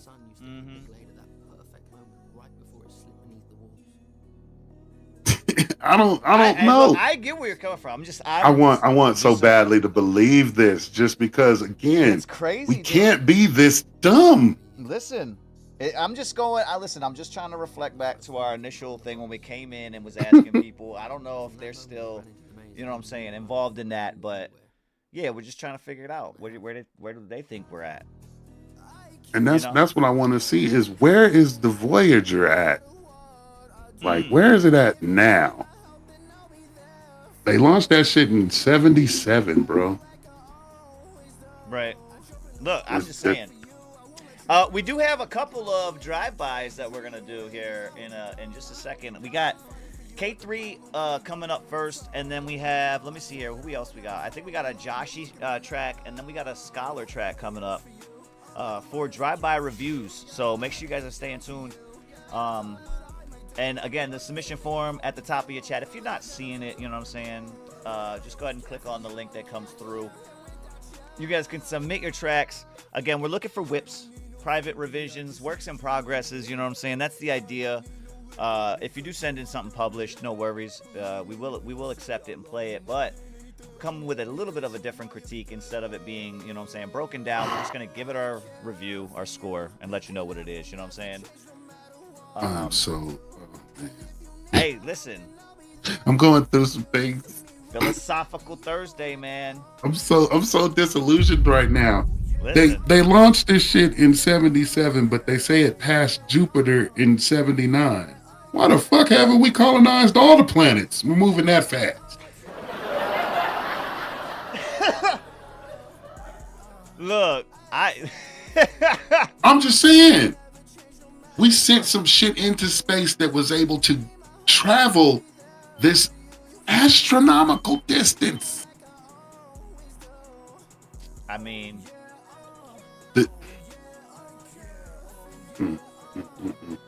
listen. It's fitting to me too, because like our conversations all morning have been about and shit, and now K3 comes through with his very first track of the drive-bys, and it's called Lie. It's called Lie to Me. Jesus. Look, you couldn't make this up, man. This shit is funny as hell. It's called Lie to Me, bro. And yeah, that's kind of what we've been talking about all morning is people's intelligence and whether or not, you know what I'm saying, certain things have gone under the radar when it comes to the truth. Oh man, I don't know. Yeah, you would play the track. I have so many questions. I hear that. But yeah, we got Cordell up here with me. I'm OC Kush, man. We don't have, again, Submom is going to be out again today, but hopefully be back tomorrow. So make sure you guys are tuning in tomorrow. But we're going to be doing some drive-by reviews. Again, everybody in the chat, y'all got, you got ammunition. I don't know if you brought your arsenal with you, but if you got it with you, load up. All right, load up, because y'all gonna be doing your own drive-bys here, and letting people know what you guys think about their tracks. But we're gonna let us know. We're gonna let us up here do our drive-bys for everybody that comes through. K3's on deck. It says there's another one here, K3. I don't have the ability to see who the collaborator on this is. So if you do have a collaborator, let us know in the chat. It's called Lie to Me, though. K3, you on the block, bro. Yeah, You getting watch him. you getting targeted. Let's get it. What are you gonna do about it? Baby, don't lie to me. Baby, don't lie to me. Don't lie to me. Baby, don't lie to me. Please don't lie to me. Second thought, lie to me. Lie to me. Might as well lie to me. Baby, just lie to me. Since you've been lying, might as well keep on lying. I don't really want you to not be lying to me. Lying to me. I'm the reason you came. I'll be the reason you leave with anxiety. Like Vicodin to my pain, you relieve my stress. I confess I'm impressed at the time you unwisely invest. In order to infect my nest, you insecticidal intense. I've been dabbling in fucking battling in less. Yeah, I know, that is quite the novice concept. Now the fight this type of mind might be why each night I'm waking up with cold sweats. She ain't giving it up, shit's really giving me a complex. Like, pretty much fuck me, what fucks me is the lack of decency that she has to act like a diva. All in her scene, the fucked up part is she ain't no actor. That's how she lies to me. That's how she lies to me. That's how she lies to me. That's how she lies to me. That's how she lies. I asked her please. I asked her please. Baby, please lie to me. Please. Baby, please lie to me. Baby, please lie to me. Bitch, I'm the prodigy. Or the second coming. Better know I am never running. Any other one, homie, I'm the one. Two soul that'll be it. Rest in peace. Only difference is adding an S at the end, cause I'll leave you in peace. Think I needed a vent, so I'm leaking my secrets. If you needed a fence, I got you on that too. Hop over it into my yard, let's see what you do. Baby, from the cyclone, that is not the truth. Baby, they lied to me. Then you lied to me. So I lied to y'all. But y'all calling my bluff. That got me fucked up. Making me feel like I ain't gotta worry about the money in the bank account, even though I probably should. And I'm not trying to let you down, but some way or somehow I seem to never do you good. And I am not trying to hurt you, baby. I know I've been shitty like every other guy that you dated, but maybe that's from you fucking lying.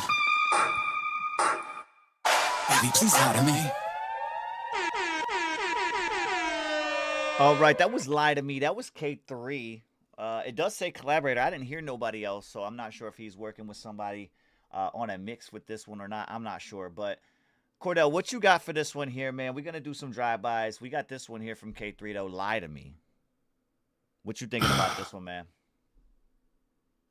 Give me a second. I gotta mute the show. Go ahead. Shit. All I heard was lie to me. It was bothering me. I'm in research mode, and I had questions. And now I have to do math, so I'm in the middle of that. Mm-hmm. But this was pretty dope. I like this. K3 has a solid delivery, and the best part about it is that the delivery is solid enough that I find myself stuck on bars. I don't hear all of the bars because I'm reflecting on the last one, and he said two more. Like, oh shit, he said something. Right. It's difficult to keep up. I do think the mix is okay.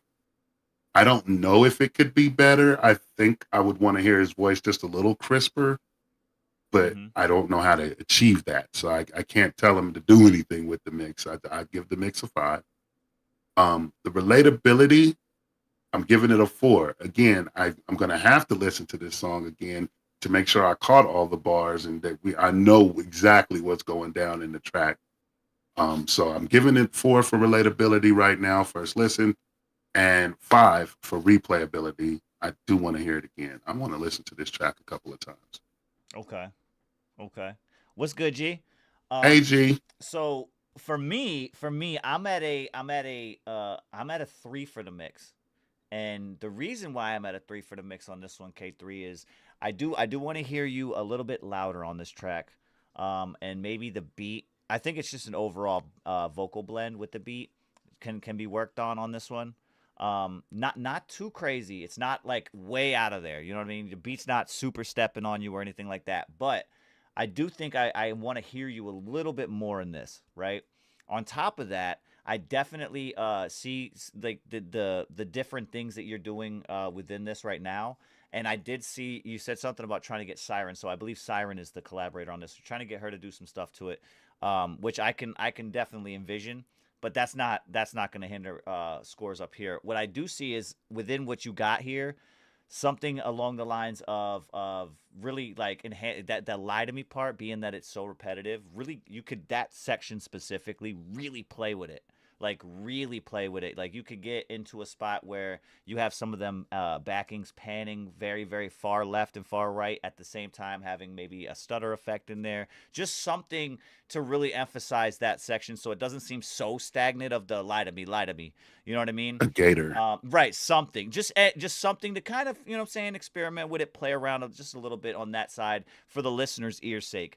And then overall, as the track progressed and everything, it started to clean up just a little bit towards the end. But I think that was again just the come down from the song, the beat kind of slowing down a little bit more and kind of gauging. But overall, a vocal blend in this one definitely is what I see. As far as it being a 3, the reason I gave it the 3 is again the volume level within that mix, and then also some of the things that I feel like it was missing. Definitely some things that were missing. As far as the relatability, though, I definitely understand what you were saying. As far as saying this, the concept in this with the relationship, saying with your significant other and maybe their past coming to fruition with what you guys got going on in the present. I get it. I can definitely see what you're saying. So the relatability on this one for me is going to be at a 4. And then the replayability on this one right now, sitting at like a 3.5, 4 area. But that's just because, again, replaying it as I hear it, I'm going to constantly be wanting to hear what I was, wanting to hear from the beginning. And then not being able to hear it's going to drive me insane. But that's what I'm getting at right now for this whip. That's what I'm getting at. I don't know if it's something that you already have in the works. And again, you said something about trying to get Siren on it, so I don't know. You're probably talking to her about some stuff. But yeah, that's just little things that you can do. So for me, 3, 4, 3.5, 4 on the last one. But yeah, that's what we got. I see Quinn out there. Quinn giving her scores. You know what I'm saying? She got her drive by on. And again, you guys in the chat have all the right. You know what I'm saying? As long as you bring Arsenal, just load it up. Load it up. Yeah. You know what I'm saying? That was Lie to Me though. That was K3 on this one. And I think we have Joshy coming up next. Joshy, let me know you're still in the chat, bro. And we'll go ahead and get to your review. I have some more coming through right now in the forum, but we do have Scholar and Jabo, I believe, in this list right now. If you guys are not seeing it in the chat, at the top, you should be able to see it. But if you're not seeing it in the chat, it's there. You know what I'm saying? It's there. I got you. Oh my God. Scholar's talking about the red or blue pen. Look. Right. I just asked Google about it. Like I said, I got questions. Oh goodness. Oh goodness. I'm not satisfied. I'm not satisfied. Bro, I'm saying it gets that way. I am definitely not satisfied. Like we've traveled. The Voyager has traveled 15 billion miles at this point, if not more. Mm-hmm. 157 astronomical units away from the sun. Why the fuck we ain't putting people on these other planets at this point? Why are we not even trying? Is it really just money? Do we just not have enough money? Because I feel like they can go... In the same token, bro, money is just paper and nothingness. I know we're going to need some sort of like nuclear generators or some shit, but like we should be deeper into space than we are. Just for me looking at this, they launched that shit in 1977. It's still going. And yeah, it took like 12 years to get close to Neptune. But yeah. He said the Van Allen belt.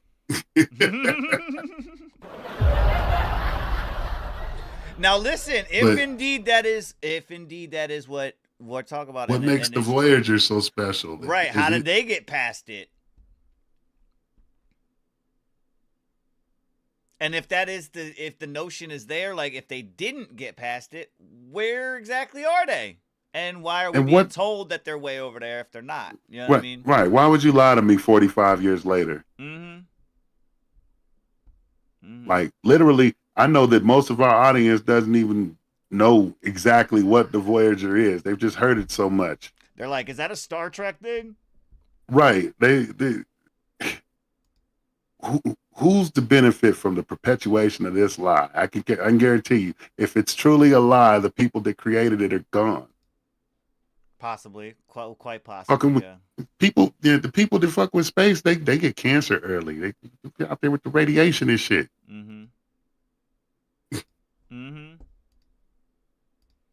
Hey man, they're not still here. All I'm saying is I just refer back to the one spot. Who the fuck was he talking to? Conan? I think he was talking to Conan back in the day, talking about Buzz, when Buzz was talking to Conan, and Conan said something about, I remember specifically as a child, I sat down in the living room with my mom, and we watched it on the television, you guys landed, and da-da-da-da-da, and Buzz literally stopped him and was like, no, you didn't. That was animation. We didn't have the television crews to be able to work like that back then. It was all animation. We never actually. I was like, damn, he's doing this on TV? Well, no, they showed the animation while it was happening, but it was live and broadcast, and there was film that was shot from inside the little capsule. I mean, look, I don't know. Look, I'm just saying, dude. I don't know. We got Joshi coming up. I think somebody went to the moon. I just think they told him not to come back. Possibly. Because they sure didn't go back. Well, they did, but they didn't go back a third time. Right. Listen, we had Joshi up. He's not in the chat no more. I don't see him. I ain't seen him. Did y'all see him? He might have DoorDashed the link. It's cool. It's cool either way. It's cool. We're going to go ahead and skip him, though, because we do have Scholar in the chat. He is up next. And again, this one here is a whip to work in progress from the Scholar. I'm not sure what it's called because I believe @Marks made it. That's a producer name, right? Or Mr. KS. Mr. K, yeah, true that. Mr. KS made it. I don't know. That might let us know, Scholar, what's going on with this one. But I believe it's called Spinning. Now that I brought this up, it looks like it's called Spinning. I ain't playing that, bro. I ain't playing that shit. The fuck. Anyway. What is that? I don't even know what that is, but why? I don't even want to know why. Is it for your feet? Listen, submit something else then. For that matter, yeah. We got J-Bo though. J-Bo coming back to the corner with his track here. Again, this one not a whip. This one is not a whip. It's a published track. So we're gonna see what he's talking about on this one here. Let me go back over here and see what else we got in this forum. All right. So this one here is from J-Bo. Again, published. It's called Young, Dumb, and Hungry. What is going on with this, bro? Like, are people... I've been there. No, listen. But I'm saying, like, the beginning of the show, we start with this whole pendulum on dumb and smart. And, like, people are coming in with these tracks that are, like, relating to shit that we've been talking about. It's crazy.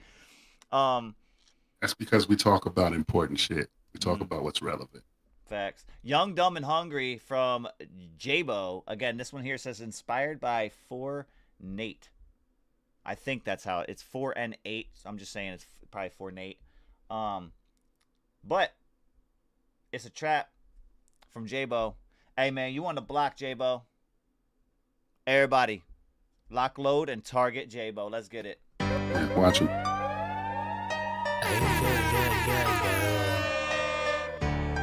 If it ain't 4 and 8, it's trash. And I don't gotta work hard for you to see that I'm working. I don't got to make a mark for me to be remembered, but I must still make a mark and maybe set a record. You know I can jump the bar, but that can't be measured. Been in my bag, but I'm back to attack. No school of rock, but call me Jack Black and got the bag of tricks, but it's more of a sack and running it up, and I don't need no track. And I work hard, don't know how to slack and drop a song. I make a rack and leave you and never coming back, and I be rhyming like a damn maniac. So look. separate all the trophies, decorate. I never come in second place, legacy never erase. Talent almost went away, success they all want to taste, but I never give it to them because I stole all of their wins. And crazy how I stacked them up like them damn Benjamins. And fancy like they call me Mercedes-Benz. They say that they can't go and find the evidence. I tell them all go listen in, and one day I'ma hit the million. But until the day I'm chilling in, and in my success, don't regret. Stacking the bread, face turning red. They start to sweat and thinks about that, new to the game, but still a bed, not like a pet. Rather instead, you keep it in, he grabs a pen and writes it down his hook. He loses them and means something else like homonyms.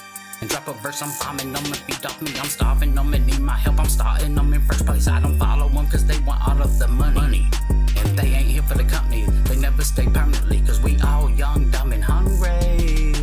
Young, dumb, and hungry. Gotta stay young, dumb, and hungry. Be young, dumb, and hungry. And I find it funny how we look for money just to stay all sunny. Do it for my country. Veteran legacy, love is in the ecstasy. Replaced with jealousy. I'm planted like a seed and rooted like a tree. We all go crazy in my nuts, maybe. I sing like Slim Shady, but call me Slim Lazy. If you slip daily, then get back up to face me. Young, dumb, and hungry. Yeah, we all young, dumb, and hungry. And we all gotta be young, dumb, and hungry. Gotta make a legacy. I know I will always be young, dumb, and hungry. Young, dumb, and hungry, bitch. Bitch. Bitch. Bitch. Young, dumb, and hungry. All right, that was J-Bo Fletch right there, inspired by 4Nate, Young, Dumb, and Hungry. Yeah. Let them know what you guys thought about it in the chat. Again, throw your drive-by out and let them know. Cordell, what you got, man? What's good, T1D? What's good, bro? What you got for this one, bro? I got a couple notes. So go ahead. Let them know what you guys thought in the chat. With that being said, though, again, this is not a whip, so we're just going to be doing scores up here. But go ahead, Cordell. Keep with the crickets, my guy. Like I'm trying really hard. This. All right, go ahead. There was so much effort and energy, and I'm here for that. I like that. I feel the energy. It's a vibe, no doubt. I'm old. I'm not dumb. And I just ate. Oh my goodness. I'm listening to this and it's making me mad. It's like Girls Gone Wild is amazing when you're 20. Chicks is going ham. They're snatching their shirts off, shaking titties everywhere. It's crazy. It's amazing. When you're 40 and you see that, it's somebody's daughter. They paying for your ass to go to school. You're out here waving your titties around. Look, I get it. Like, it changes. So for what you suggest in the song, staying young, dumb, and hungry, it's literally impossible. You're not gonna stay young. The only way to stay young is death. Yeah. And for that reason, you can't stay dumb. Even the dumbest end up being smart about something. And if you stay hungry, again, the result on that is death, bro. Right? He's like, this is an impossible task that you're setting. And I do appreciate, I love the dedication and the actual drive and the energy into it. He did have that lazy bar in there. I can relate to that. As far as some numbers on it, I'm gonna go 4 for the mix. I think there could have been a little deeper to the vocal, should have been more vocal. I'm going 4 for the mix. I'm gonna go 3 for relatability because I know what he's getting at, and 4 for the replayability. No, I have to go 3 for the replayability. I'm gonna let it play, but I'm gonna be angry while it's playing. Okay. G, we're doing the drive-by review right now for J-Bo Fletch's track, Young, Dumb, and Hungry here. I'm not sure if you were in the forum or what when it was playing, but yeah, he was saying some stuff, and Cordell was just reiterating some of the things that were said, as well as giving his scores out. For me, I'm kind of similar with what you were saying on some of the stuff as far as the mix and all that. For me, it was the delivery was just kind of off-putting for me. Because for as far as it was the delivery and I guess the inflection on the way his delivery came out. I was expecting, especially with the way the beat was kind of riding, I was expecting it to be a little bit more aggressive. If that makes sense, you know what I'm saying? I felt like he was a little bit too laid back on this delivery the entire time, but it seemed like some of the bars were meant to be impactful with a little bit more of an aggressive approach to it, which kind of deterred me from it. So overall, on this entire track, I'm going 3s across the board on this one, just because of some of the things that you know what I'm saying that I was hearing within it, and things like that. And Cordell's like, "Let me break it down for you." I'm just saying I felt attacked. Listen. All right. Listen. Felt attacked. Oh no, you're good, G. Appreciate you. I get it. I get it. I get it. As a parent, you know what it is when you see your kid go out of his way to be your opposite. Okay, he said he did have it aggressive, but he changed it. He didn't like it. Okay. I mean, I'm not talking about the entire thing, J-Bo. I don't mean the entire thing. I meant in some spots, the things that you were saying, I felt like had that aggressive inflection that should have been partnered with you saying it. You know what I'm saying? That's just for me, just hearing some of the stuff. I was like, wow, that did not come across like I think he wanted it to, because I felt like that should have been more of like a ugh type of thing. You know what I mean? Rather than like a, let me lay back and relax on this chair. I don't know. That's how I felt. That's how I felt. Anything else would have been what old people do. Look, I get it. We got some more submissions coming in though, and I got this one here. I believe this is T1D. Yes, we got a T1D in the building. We're gonna get this track for a drive-by review. Again, everybody in the chat, man, do me a solid. Throw your reviews up, man. Yeah, let them know out there, and let these people know what you guys think as well as a collective. You know what I'm saying? When it comes to the community, that's what we're here for. He said, "I'll make an old man track for you." Man, please don't. Oh my goodness. No need. He said. This one here though, this one's a release. This one's a release from T1D, not a whip, not a work in progress, but we're still gonna give it a review for a drive-by on this one. It does say Spaz Out from T1D. It's in the pop category. I'm not liking the cheese block, but you know, we'll see what's up. And it's odd too, because this right here is from the Scholar. This right here versus this right here, like this is what the Scholar always came to the show with. He had the Velveeta in his back pocket. Cheese block. He stayed with the block. Yeah, he stayed with that hoe. He had that bitch in a holster. You know what I'm saying? But now he's coming through. He's got a little city. I see little cities now. Like, it's cool. It's cool to see that. Yeah. I'm looking forward to seeing that. As far as T1D, my guy. Yeah, that's... Hey, you never know though. It could be Band Lab. It could be Band Lab. It could be a sham. Yeah, it could be a sham, because I've got some cheese blocks, but I don't give a shit. They sound good. Right? No, I get it. I get it. The Scholar said he's traveled a long way from the damn cheese factory. I get it, man. I get it. Hilarious. I get it. We got Spaz Out though. This is T1D. Everybody, T1D's on the block. He right there on the corner. You know what I'm saying? If you got your arsenal, all you got to do is get the ammo out your pocket and load up. All right, load it up. Watch him. Get your drive-by ready. We got T1D on deck. This is Spaz Out. Let's get it. Good cheese block. Yeah, I seen that.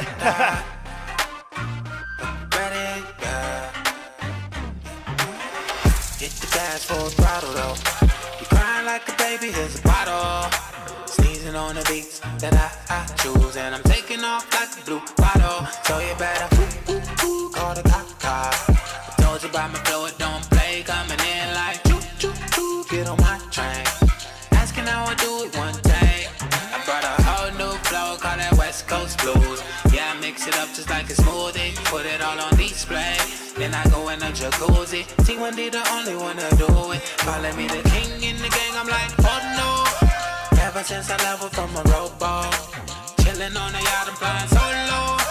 Know it's kinda crazy how I'm dolo. All about love and I'm trying to make some music. Even though the realest in the game, the one to do it. You know that I'm that one dude and this is why they choosing me. Cause when I step up on the stage, I keep them losing it. Yo, about to show you how to spaz out. You know I'm on the tap, oh.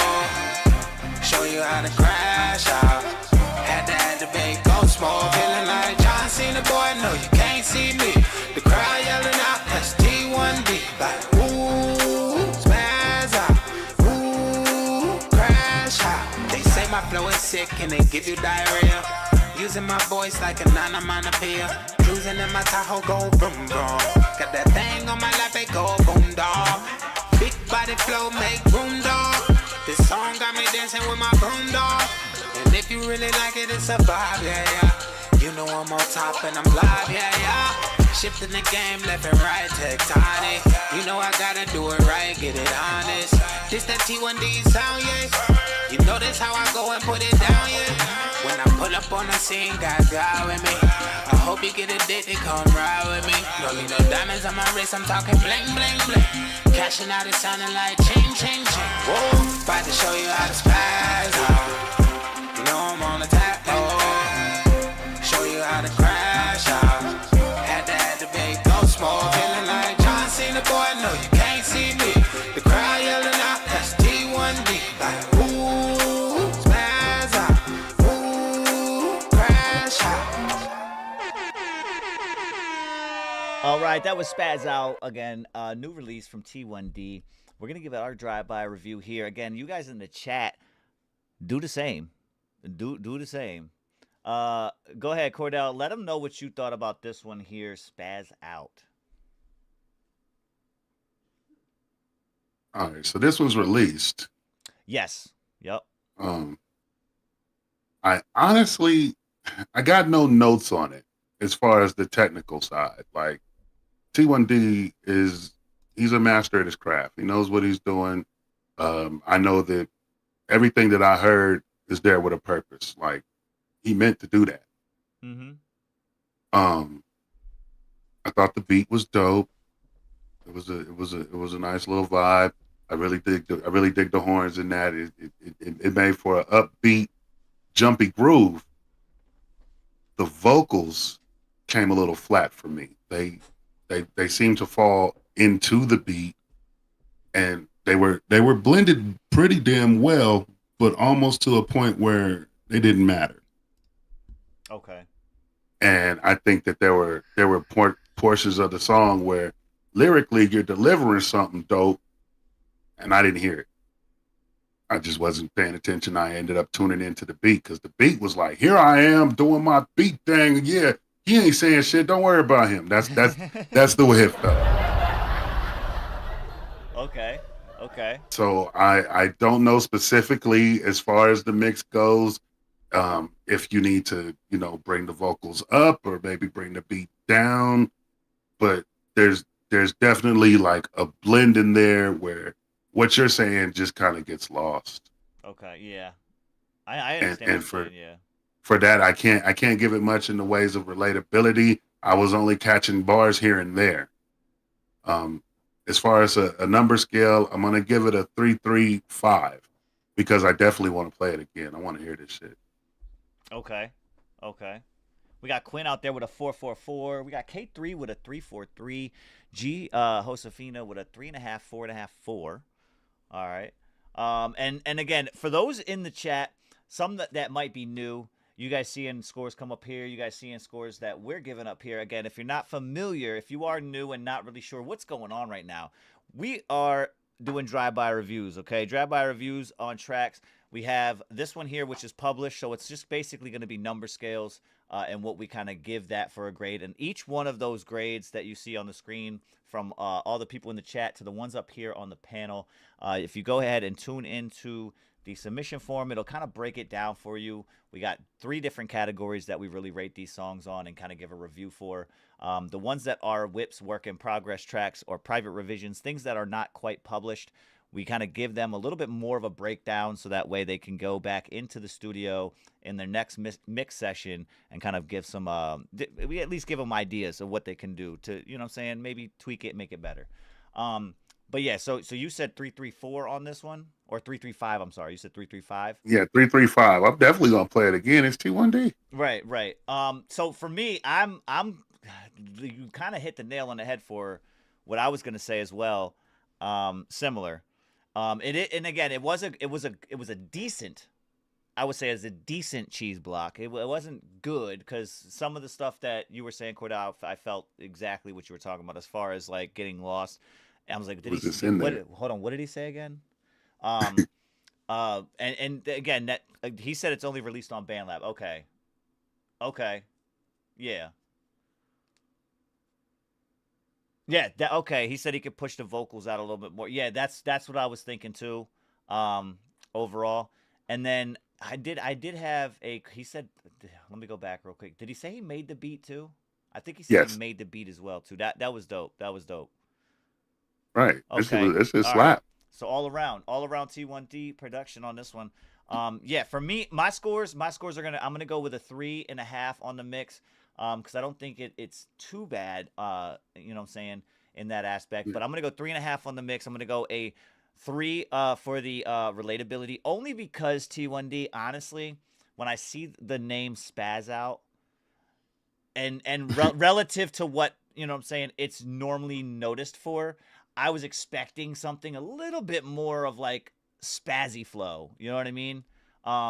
This was more of like a super vibe, real wavy type of thing. I was expecting that real spaz, at least a section in there that you super spazzed out for like a solid, you know what I'm saying, a solid 16. It turned into a club banger, more or less. Right. But I get where you're saying. And again, there's different, you know what I'm saying, as far as the saying spaz out.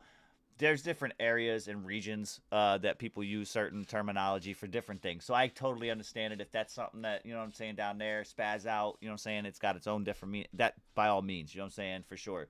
I'm just saying for what I was expecting, you know what I mean? But other than that, yeah, I'm with a 3.5, I'm with a 3, and then I'm gonna go with a 5 too. I definitely want to hear this again. Definitely to see if I could just kind of pick out what I wasn't hearing as far as that, but you know what I'm saying? Yeah, that not bad. And again, he said it's only released on BandLab. Does this mean that it was released on BandLab as kind of like a teaser, or are you still actively working on this before it goes to Platts? Is that, you know what I mean? Is that what it is? Yeah, just let us know. That was T1D though with Spaz Out. We do have the Scholar coming up on this drive-by review process. He said roller ring music. I could see that. Yeah. I could see that. I could definitely see that. I was thinking like line dances. Okay. I could see line dances on that. It's got a balance. Like low key, you don't lose because your production on that shit was immaculate. I listened to that like a Dre track. Mm-hmm. Okay. I get it. The Scholar coming at us with a track called No Ceiling, No Limits. This one is a whip. It is a work in progress. So we'll break this one down, and it's in the dance hall. I don't know if that's purposeful. We'll see. Like the reggaeton. I'm not sure. It just sits in dance hall category, so I'm not sure what exactly to expect. Let's hear it. Oh, and you said I'm with it. You are. Wait. Okay. So wait. You said my. Are you talking about your, like, personal or the name of the track that we were just talking about? Because motherfuckers gonna need to find you. You know what I'm saying? Right. Let us know. We got the Scholar though. If y'all got anything, I got you, G. Say if you're trying to hide, y'all soon. Not tonight, G. We won't be on air tonight. We will be on air tomorrow. Tomorrow night. Yeah, we'll be on. Yeah, this Baby Friday. Baby Friday today. Yeah, I see. Look, everybody else. We talked about this before the show. Mm-hmm. Fucking the days of the week. This. And shit. Today is Baby Friday, aka Thursday. It is not Friday. Nope. If you thought it was, I'm sorry to bust your bubble, but yeah. let's get ahead of that before you do something you didn't want to do. Yeah. It's Thursday. Thinking, oh man, it's the weekend. Fuck it, I can get it. That is so facts. It is the first of the month. Yeah. Yeah, it is. If you ain't made your mortgage payment, you ain't made the rent payment, get to it. But my album, giving myself okay. Oh no, yeah, dude, I get it. I totally get it. Do it. Do you, bro? Do you? You know what I'm saying? Facts. That is facts. With that being said, though, we got the scholar on deck. And my name. Are you just gonna be the? Are you gonna be T1D? just T1D? Or are you changing the T1D to something else? That's the question. Yeah, that's the question. He's so cryptic in his responses. Oh my god. Oh, anyway, no ceiling, no limits. This one from the scholar. We're gonna give him a drive-by review, and again, those in the chat, if you have anything, submit it. You know what I'm saying? As of right now, I believe this is gonna be our last submission for drive-bys right now. Until we get a little bit more. Not a big deal. Not a big deal, because we are going to take a break after this track, and we give our review on this one. We'll take a quick break, and then we'll come back. I got some more things to talk about with you, and I'm not sure if you heard about them. Not that you necessarily care. I get it, Cordell. But we can talk about it. Just to get your opinion on what you think about it, but I keep that in mind. Keep that in mind. That'll be when we come back a little bit later. However, no ceiling, no limits. It's a whip. It's a work in progress, man. Y'all let them know what you think on your drive-by, and we're going to break it down up here. Let's get it. The scholar. You were targeted. Rise from the ash, don't let me sink. Flames in my veins fuel what I think. Edges rough, but I'm cutting clean. Hustling dreams like a vivid scene. No ceiling, no limits, got me skyward bound. Every heartbeat echoes as the bases pound. From the streets to the stars where the truth is crowned. No ceiling, no limits, let's break this ground. Beneath the neon lights, my shadow runs. Life's a war, we've already begun. Sweat-soaked days shape the midnight tune. Success howls louder than the wolves of the moon. No ceiling, no limits, got me skyward bound. Every heartbeat echoes as the bases pound. From the streets to the stars where the truth is crowned. No ceiling, no limits, let's break this ground. Turn up the volume, let the world explode. Manifest destiny in your coded mode. Heart like fire, fists made of stone. You pave roads in the unknown. No ceiling, no limits, got me skyward bound. Every heartbeat echoes as the bases pound. From the streets to the stars where the truth is crowned. No ceiling, no limits, let's break this ground.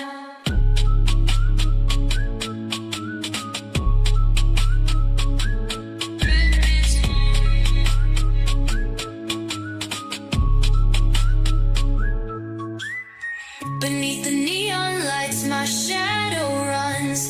Life's a war, we've already begun. Sweat-soaked days shape the midnight tune. Success howls louder than the wolves of the moon. No ceiling, no limits, got me skyward bound. Every heartbeat echoes as the bases pound. From the streets to the stars where the truth is crowned. No ceiling, no limits, let's break this ground. Turn up the volume, let the world explode. Manifest destiny in your coded mode. Heart like fire, fists made of stone. You pave roads in the unknown. No ceiling, no limits, got me skyward bound. Every heartbeat echoes as the bases pound. From the streets to the stars where the truth is crowned. No ceiling, no limits, let's break this ground. Turn up the volume, let the world explode. Manifest destiny in your coded mode. Heart like fire, fists made of stone. You pave roads in the unknown. No ceiling, no limits, got me skyward bound. Don't break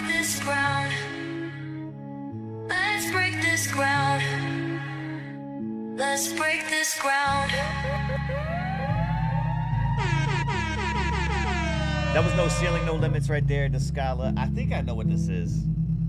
I believe I know what this is. And Cordell, you should be familiar with this now. Descala said he wrote it. So he said he wrote it. I know what he meant by that now. Yeah. That He definitely prompted was it. not Descala.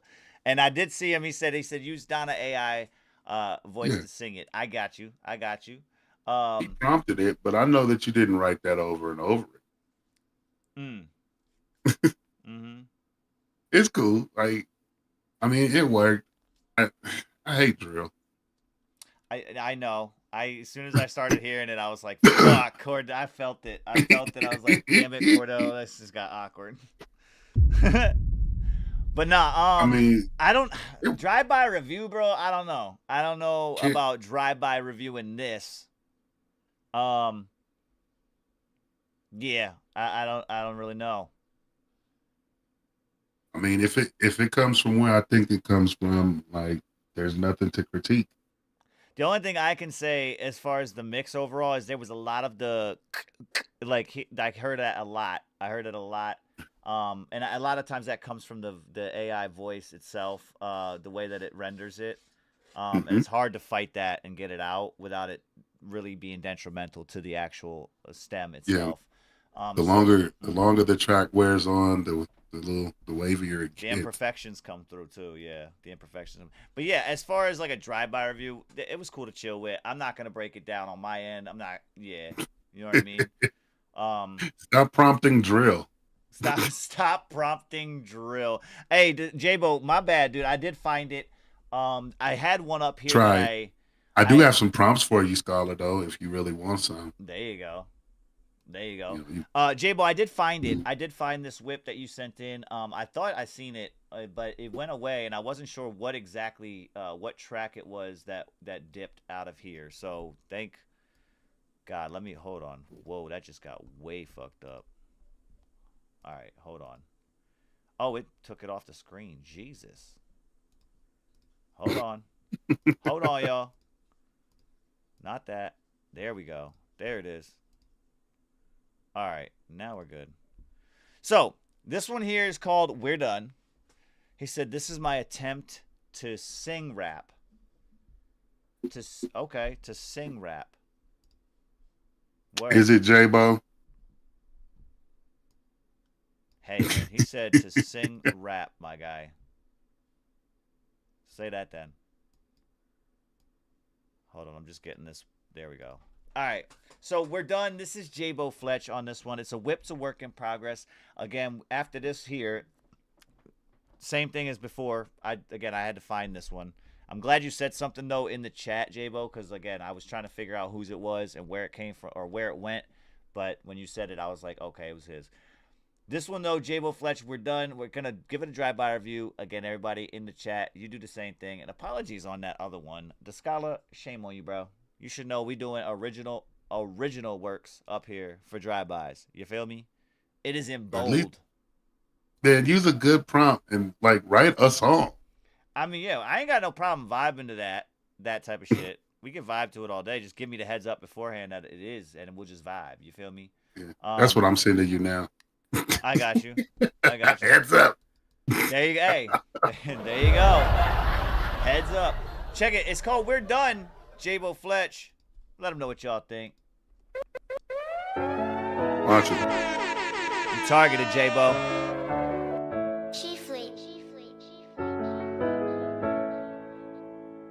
Beats.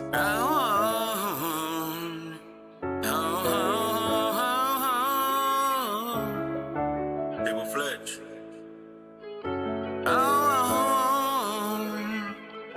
Yeah. You don't know who I am. Don't even try to pretend, cause this is the end of us. Tried to make it work, but you were always at work. At least that's what you told me. Please believe me, baby. But it wasn't just that, there were a million little issues, and I shouldn't have to take it. I know better for myself. Oh, baby, I'm leaving, I will miss you. When you miss me, I have to go now. I can't stay, you don't need to wait, cause I I thought that you were the one, but we just ran out of luck. And when you see me someday, don't bother standing in my way, cause we're done. The race was run, it's over, we're done. We didn't really bond, this isn't what I want, but we had to be strong. Back it up and please leave. Yeah, please leave. This isn't who you are. All you did was judge. Get out of my way. If you don't leave, I will. Yeah, I will. But it wasn't just that. There were a million little issues, and I shouldn't have taken it. I know better for myself. Oh, baby, I'm leaving. I will miss you. Will you miss me? I had to go now. I can't stay. You don't need to wait. Cause I thought that you were the one, but we just ran out of luck. And when you see me someday, don't bother standing in my way. Cause we're done. The race was run. It's over. We're done. When you see me in 6 months' time, down at the coffee shop, I say I'm sorry, I've got no time for you. Don't even try to talk to me. You had your chances to talk, you blew it goodbye. The race was run, we are done. It's no longer fun. Whatever happened to the magic, the spark? I guess it's gone. It really wasn't there for long, but it wasn't just that. There were a million little issues, and I shouldn't have to take it. I know better for myself. Oh baby, I'm leaving, I will miss you. Will you miss me? I have to go now. I can't stay, you don't need to wait. I can't stay, you don't need to wait. Cause I thought that you were the one, but we just ran out of luck. And when you see me someday, don't bother standing in my way. Cause we're done, the race was run, it's over, we're done. All right, that was We're Done from J-Bo Fletch on this one here. Again, this one is a whip, it's a work in progress. Cordell, break it down for him a little bit on what you got for a drive-by review on this one for J-Bo.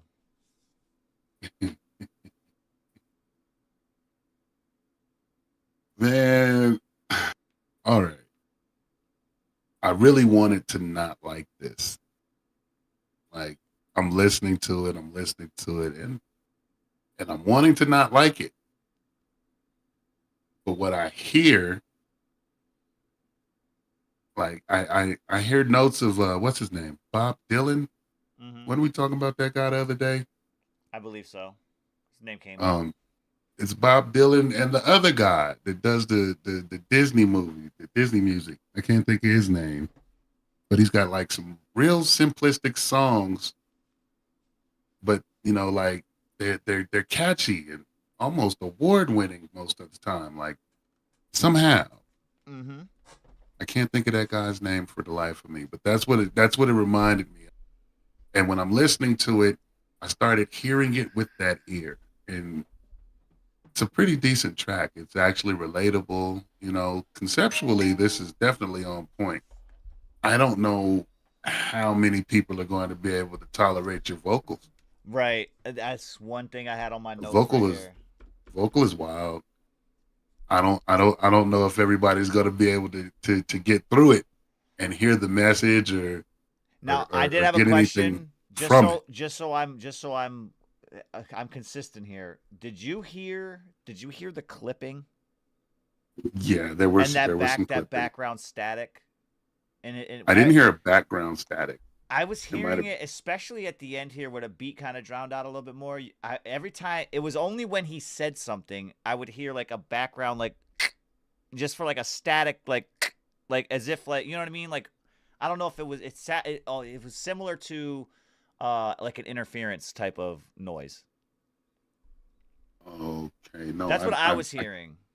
I can't say that I heard it, but it was very subtle and slight, but it I could pick it up, and it differentiated from the vocal itself, and that's why I was like, am I the only one hearing this? I don't want to write this down if I'm the only one hearing it. I mean, you got to be the only one that heard it. I didn't hear it. I can't say that I heard it. Okay. It's Randy Newman, by the way. That's the other. Oh, got you. Okay. That's what this reminds me of. As far as the mix goes, like Kush said, there was some clips in there. There was a lot of clipping. I have to give the mix a 3 because I feel like we can still accomplish this particular vocal delivery, but not have it be so shrill. Right. It's really shrill right now, Mm-hmm. and I think that we can overcome that. For the relatability, I can definitely relate to it. I'm not a fan of that position. Right. But it's definitely a lot of people out there that would love to listen to this. They need that in the moment. Like that's what good music does. It kind of speaks to the moments that we're in. Right. And I can give it a 4 for relatability there. As far as replayability, I actually like the damn song. Mm-hmm. I gotta give it 5. I'm gonna play this again. No, I hear that. I'm gonna play it again. I got you, J-Bo. I'm just hold on before I'm gonna run this back in this one section here specifically that's when I really kind of tuned in and noticed it more. I just want to double check, and it's just about like where he starts his vocal at. You can almost hear like where the stem like where the stem stopped, and maybe it was cut or something, and he started a new one or whatever. It's that for me. That's right. Yeah. I bet you were the one, but we. Yeah, it's definitely there. I can hear it. I know. Hold on. I'm gonna play this little section here, and just let me know if you guys hear it too, or if I'm just fucking crazy. But I hear like a little staticky little in the background. It's so slight. A million little issues, and I shouldn't have taken. I know better for myself. Oh baby, I'm leaving. I will miss you. Will you miss me? I had to go now. I can't stand you. Don't need to wait. Yeah, see, I'm hearing it. It's almost like an echo or feedback from the hi-hat. That's what I'm saying. Maybe. I don't know if it was beat related either. I thought it sounded like it was only when his vocals came on, so that's why I was tying it to that. And I didn't know if maybe maybe the vocal chain that he's using is emphasizing a certain frequency, and that frequency is maybe just background noise that he didn't denoise yet or something. I don't know. But that's what I was hearing, so that's why I was like, low key. When you pointed it out, though, I guess it's just something with me. I kind of like that too. It reminds me of the old. It reminds me of the old vinyl static, but it's got like a digital quality. Right. I get it. I get it. I get it. It's kind of dope. No, you're good, J-Bo. Now that you mentioned something about a mic thing, that kind of definitely. That might be what it was. You know what I mean? So yeah, no problem on that. As far as the overall for the drive-by on this, man, I'm sitting again with what we just discussed. That quality part definitely going to be dropped to like a 3, just because of all we already discussed all that. As far as the other though, the relatability for me, I'm at a 4. I definitely understand what you was talking about. Not necessarily saying that I relate in the fact of being in those shoes, but I've definitely been around the block, you know what I'm saying? I've seen it. I know it's relatable. And when it comes to the replayability on this one, as it stands, just because I don't know if it's just me and the way I listen. Everybody hears certain things differently.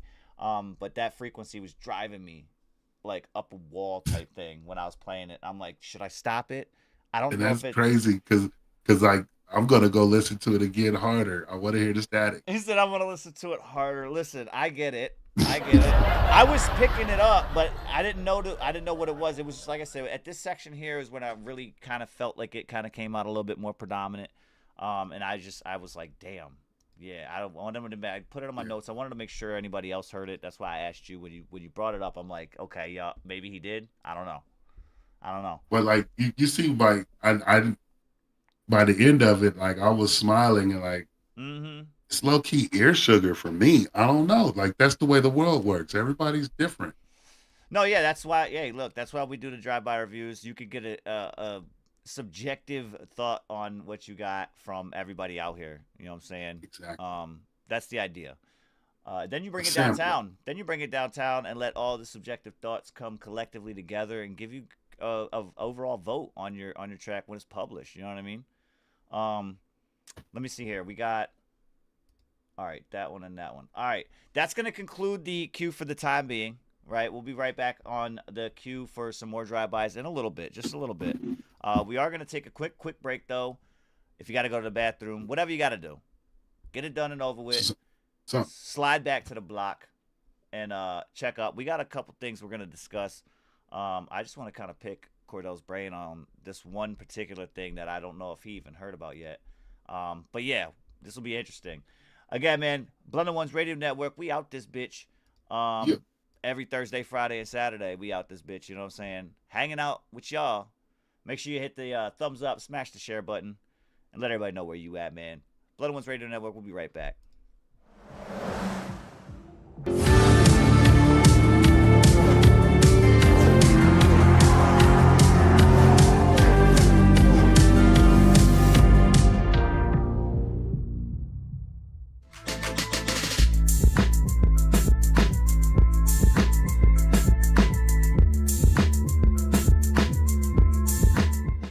Yo, this is K3. Yo, it's your boy T1D. Hey, it's your boy Weirdo. Hey, it's your girl G Josefina. What's up? This is Oric Raps. Hey, it's Siren. Yo, this is Bad Conduct. And you're about to grab a motherfucking seat. And you're tuned into the Blunted Ones Radio Network. Power of podcasts and music is definitely here, bro.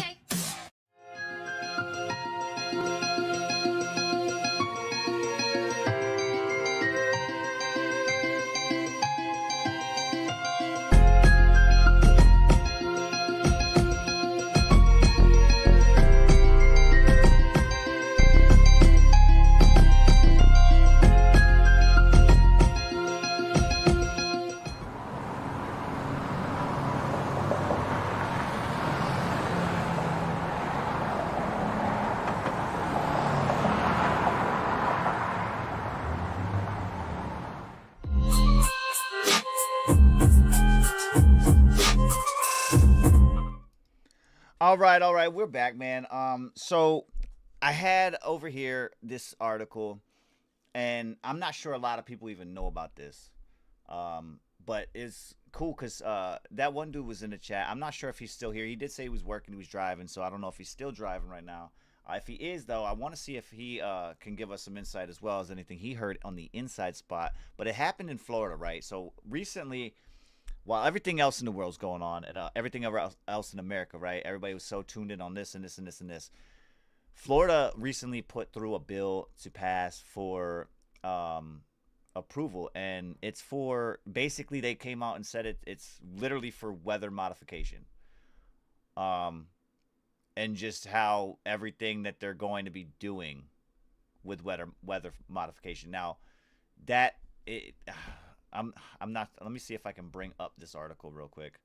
I ain't heard nothing about none of that. No. All right. No. So there's this here. Let me see if I can bring it up. Here we go. All right.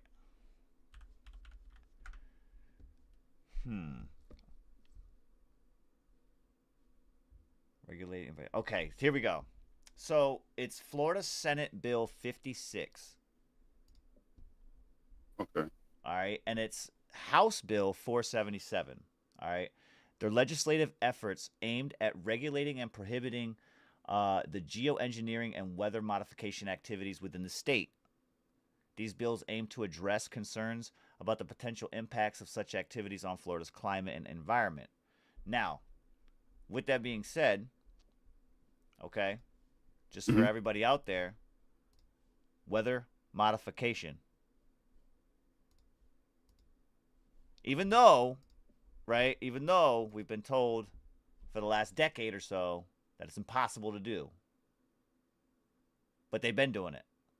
But no, we haven't been told it's impossible to do. For the most part. Like, HARP is not a secret. No, I get that. I get that. But I will say, for how long? What you read sounds like them asking for money for it. Well, potentially. Mm-hmm. Yes. High frequency. All right, let me get it from that. I'm gonna get it from the actual Florida website. Here we go. Like, I don't see what the issue is. They're just asking for more money to try to stop hurricanes, right? See, that's the other thing though. I'm not into, like, see, for me, it's weird because you hear weather modification and it's in Florida, which is obviously a high hurricane area, right? It's a high traffic area for hurricanes. I'm just wondering if the fact that they're acknowledging that they've been doing this. The bill is actually for them to publicize it. Like full on, like everything from materials that they're putting in the sky. I don't understand. And all of it's that. not a secret. No, it's not. But it is to those. When you use a term like weather modification, it refers to all of that shit. So not only HAARP, but cloud seeding. You know, they're dropping iodide that makes bigger water droplets. Right. That increases rainfall and actually helps us with the crops and shit. Like it helps farmers. They've used it for military purposes. And even then, like it wasn't worth what it took for them to actually execute it. It wasn't worth it. So they're kind of against it. It has been done before though. Like they kept the monsoon season going in Vietnam and shit, trying to keep that going. And yeah, in the end, it didn't help them win. But it's not new. It's not a secret. No, I was just. Y'all keep jumping at words. For me, weather listen, modification is what it is. It's been that. Right. But for me, it's the weather modification and geoengineering, like put together those things on top of the fact that, like, listen, are they doing it for that purpose? Are they doing it for a repellent to help with hurricanes, or does what they're doing actually impact the fact that that's why it's so pertinent in that area? Well, yeah. I mean, they use it for fog dispersal. Generally, you know, it's just to make things convenient. Like if there's a lot of fog at a dock and the dock is running in like mad products right now, like everything's just going crazy at the port. You got to get rid of that fog.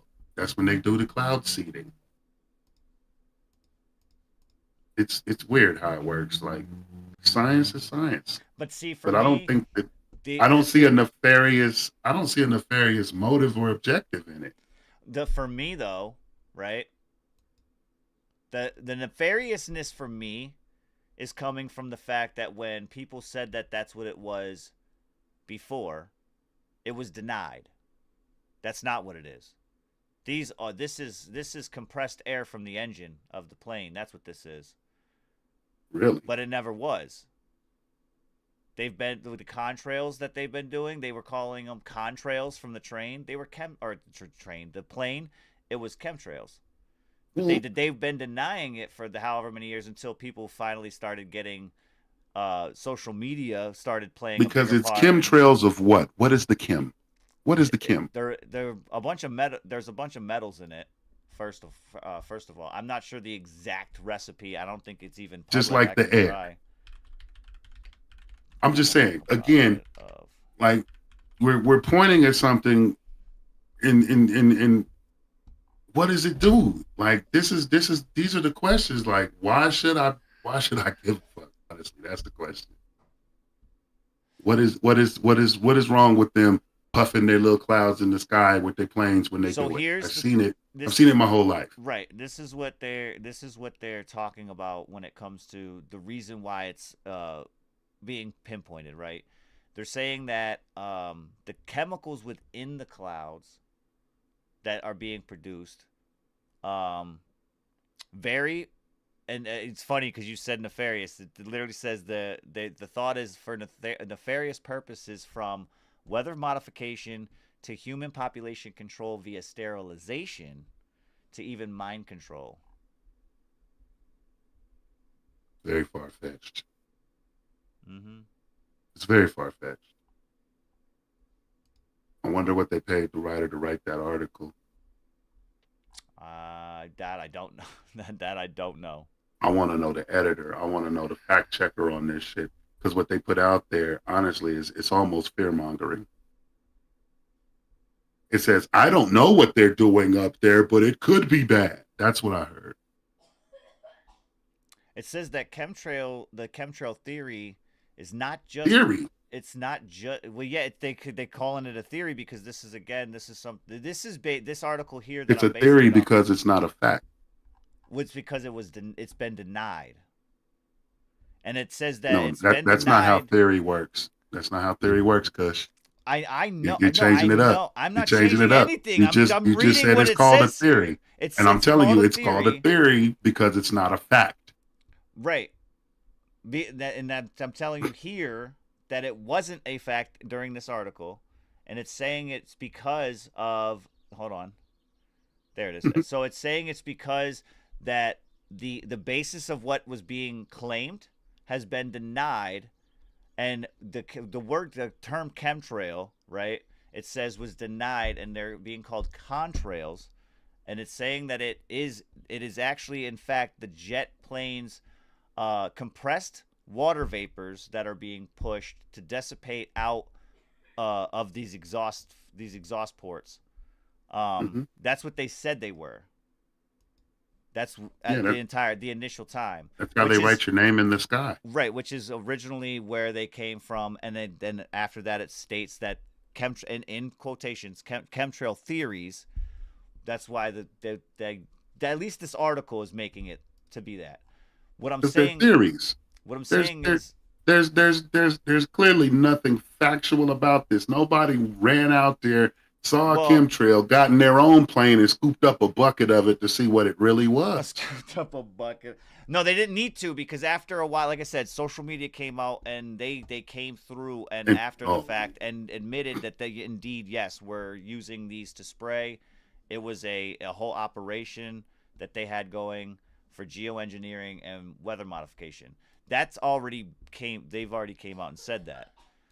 But the problem that I'm having with the fact that they're now passing this is like the fact that people are now actively knowing that this is happening and that they came through and said it is, which means that they're cloud seeding and they're trying to find a way to grow crops. Especially in Florida.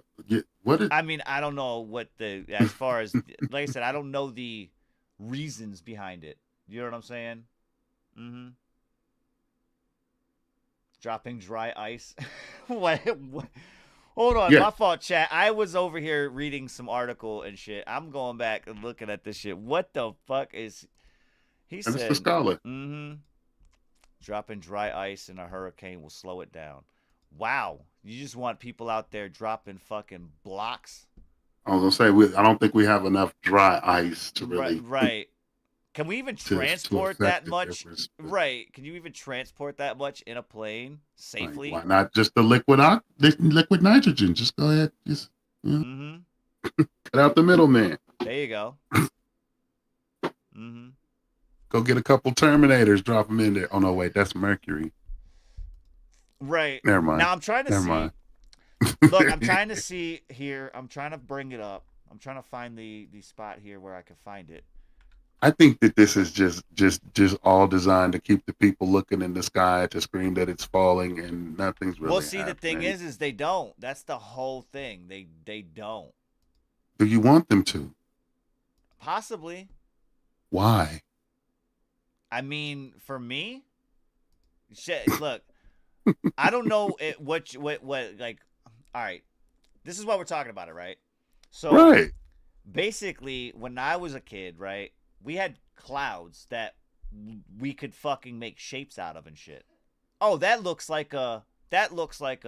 Nowadays, clouds look like a fucking blanket.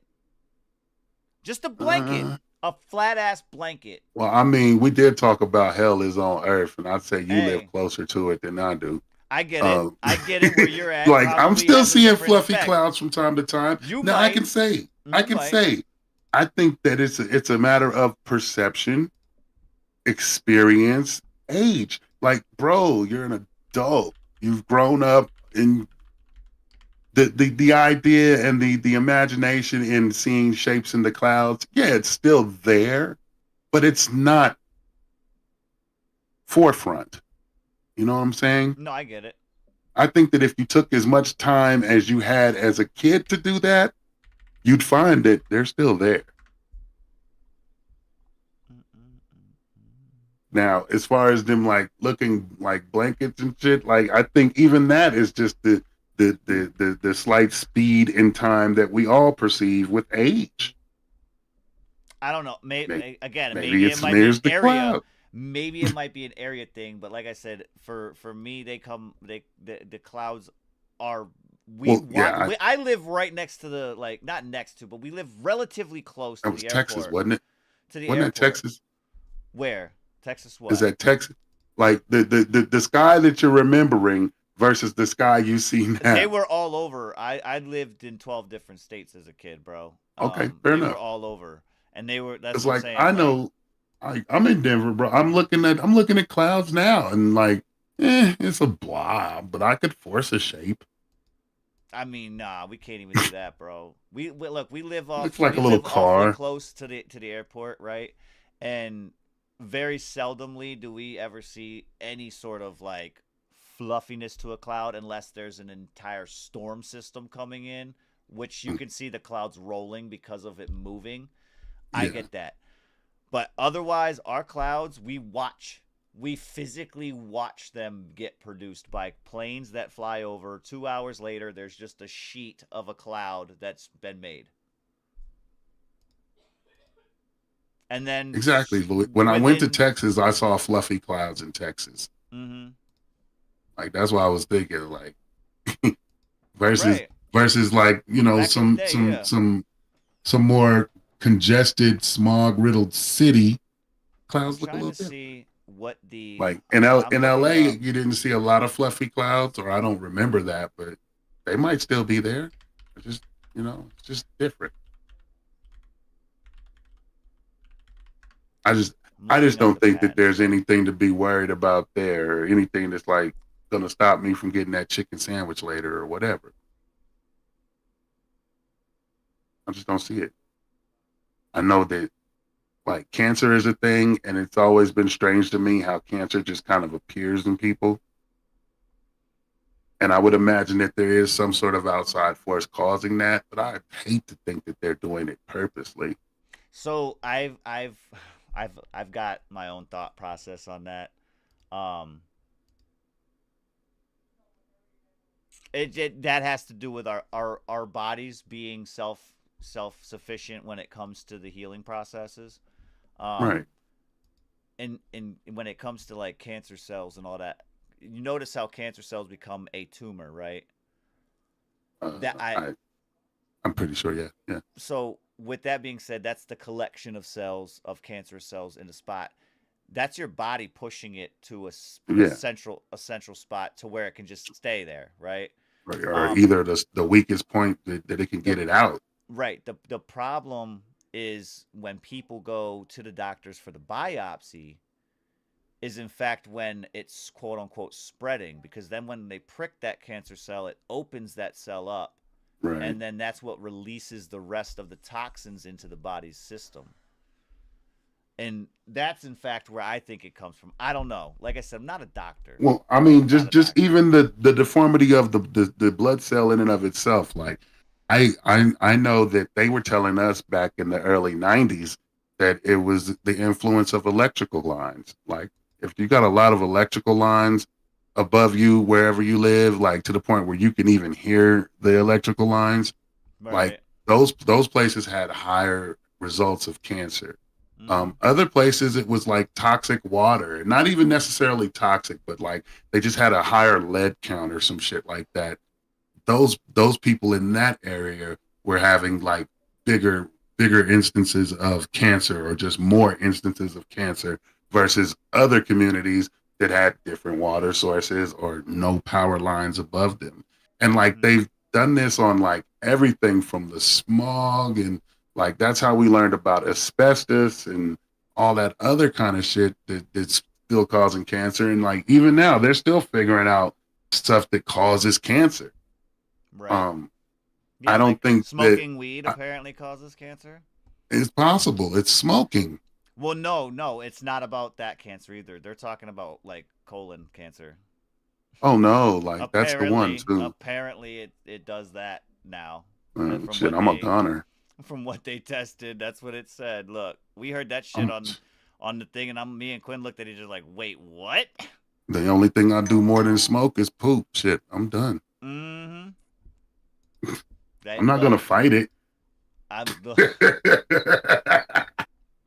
Wait, is that too morbid? Is that dark? I'm trying to find the list here. This shit is so long. This patent that they made for fucking this shit. I'm trying to see the patent date, actually. That's what I was looking for.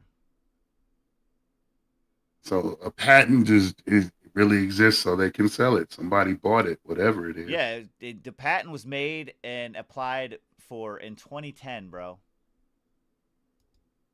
Yeah. In 2010.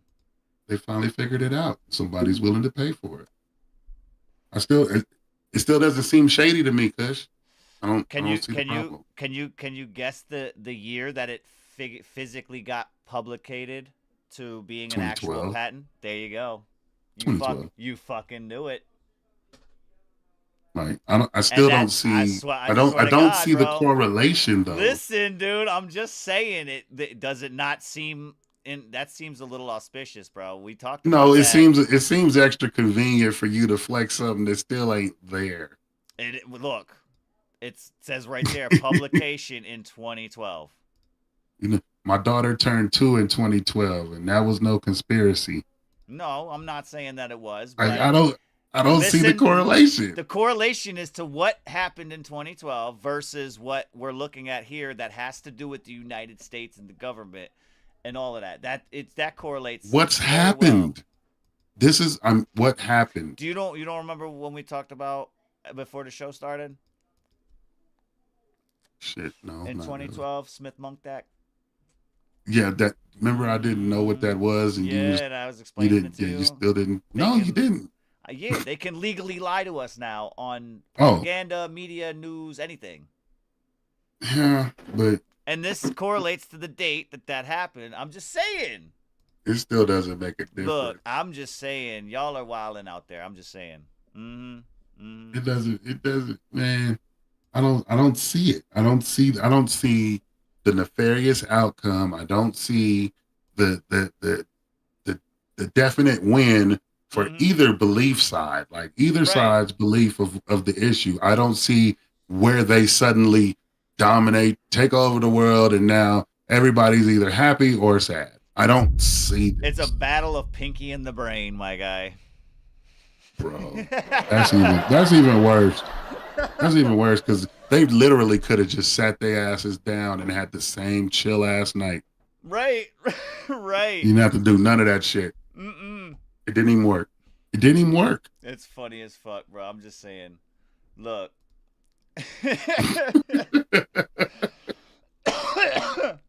My God, dude. Oh man, I fucking love the Korner. This shit is fun. Like that's even more reasons not to be involved in conspiracy activities. That shit's illegal here, low key. You know, conspiracy is in the books. Don't do it. Ooh. Man, it's against the rules. It's against the rules. Say that then. It's highly un-American.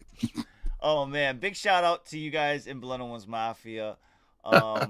Yeah, like I said, dude, I had some just talking.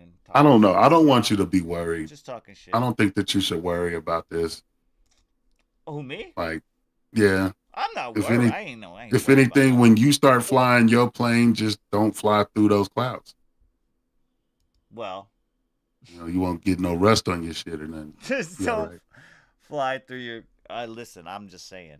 You leave their little chemtrails right where they are. Fly around them. Fly around them. Look, we can do that. We can definitely do that.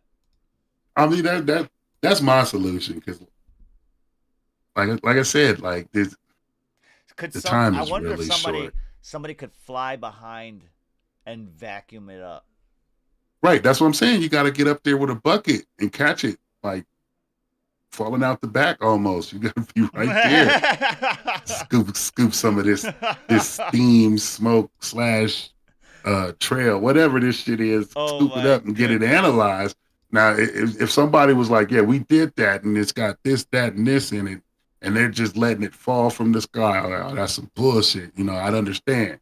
They're putting that in the rain because I know they can do that. I was trying to find that in this patent. There's gonna be somewhere in this bitch is like fucking 4 pages long, bro. I'm not gonna be able to do it on the show, so I'll probably do it sometime and figure it out. But there's a list of shit that they are putting in within this mix. In 1990, I was in the 4th grade. That was the year I learned about acid rain. Okay. I spent the rest of that year terrified that it was going to start. There was gonna be acid rain, and I live where it snows. They said, yeah, it could be acid snow too. Like they really had me. They had me shook. Yeah, they had you shook. And that was in 1990. It's 2025. I still haven't seen acid rain. I mean, I haven't seen it personally. Yeah, but I'm where they said it was going to happen. Well, that might have been the bait and switch right there. The bait and switch. You know, we're going to kill you with this. It's like, just kidding. We're going to use this. No. I'm talking about like the location itself might have been the bait and switch. Like it happened. I'm not sending you my email, there. Bro. It happened over here while y'all was looking over there. You know, I don't know. But even then, like, okay, we're going to make this move. We're going to hide it from the people. Why? You want to hide stuff from the people because the people wouldn't approve, right? Right. And the reasons that the people wouldn't approve is because it would affect them somehow, right? Right. Where is the effect of all of these covert secret moves? Because it's not affecting people adversely enough that they're like, oh, ow, that poked me. Get that shit out of here.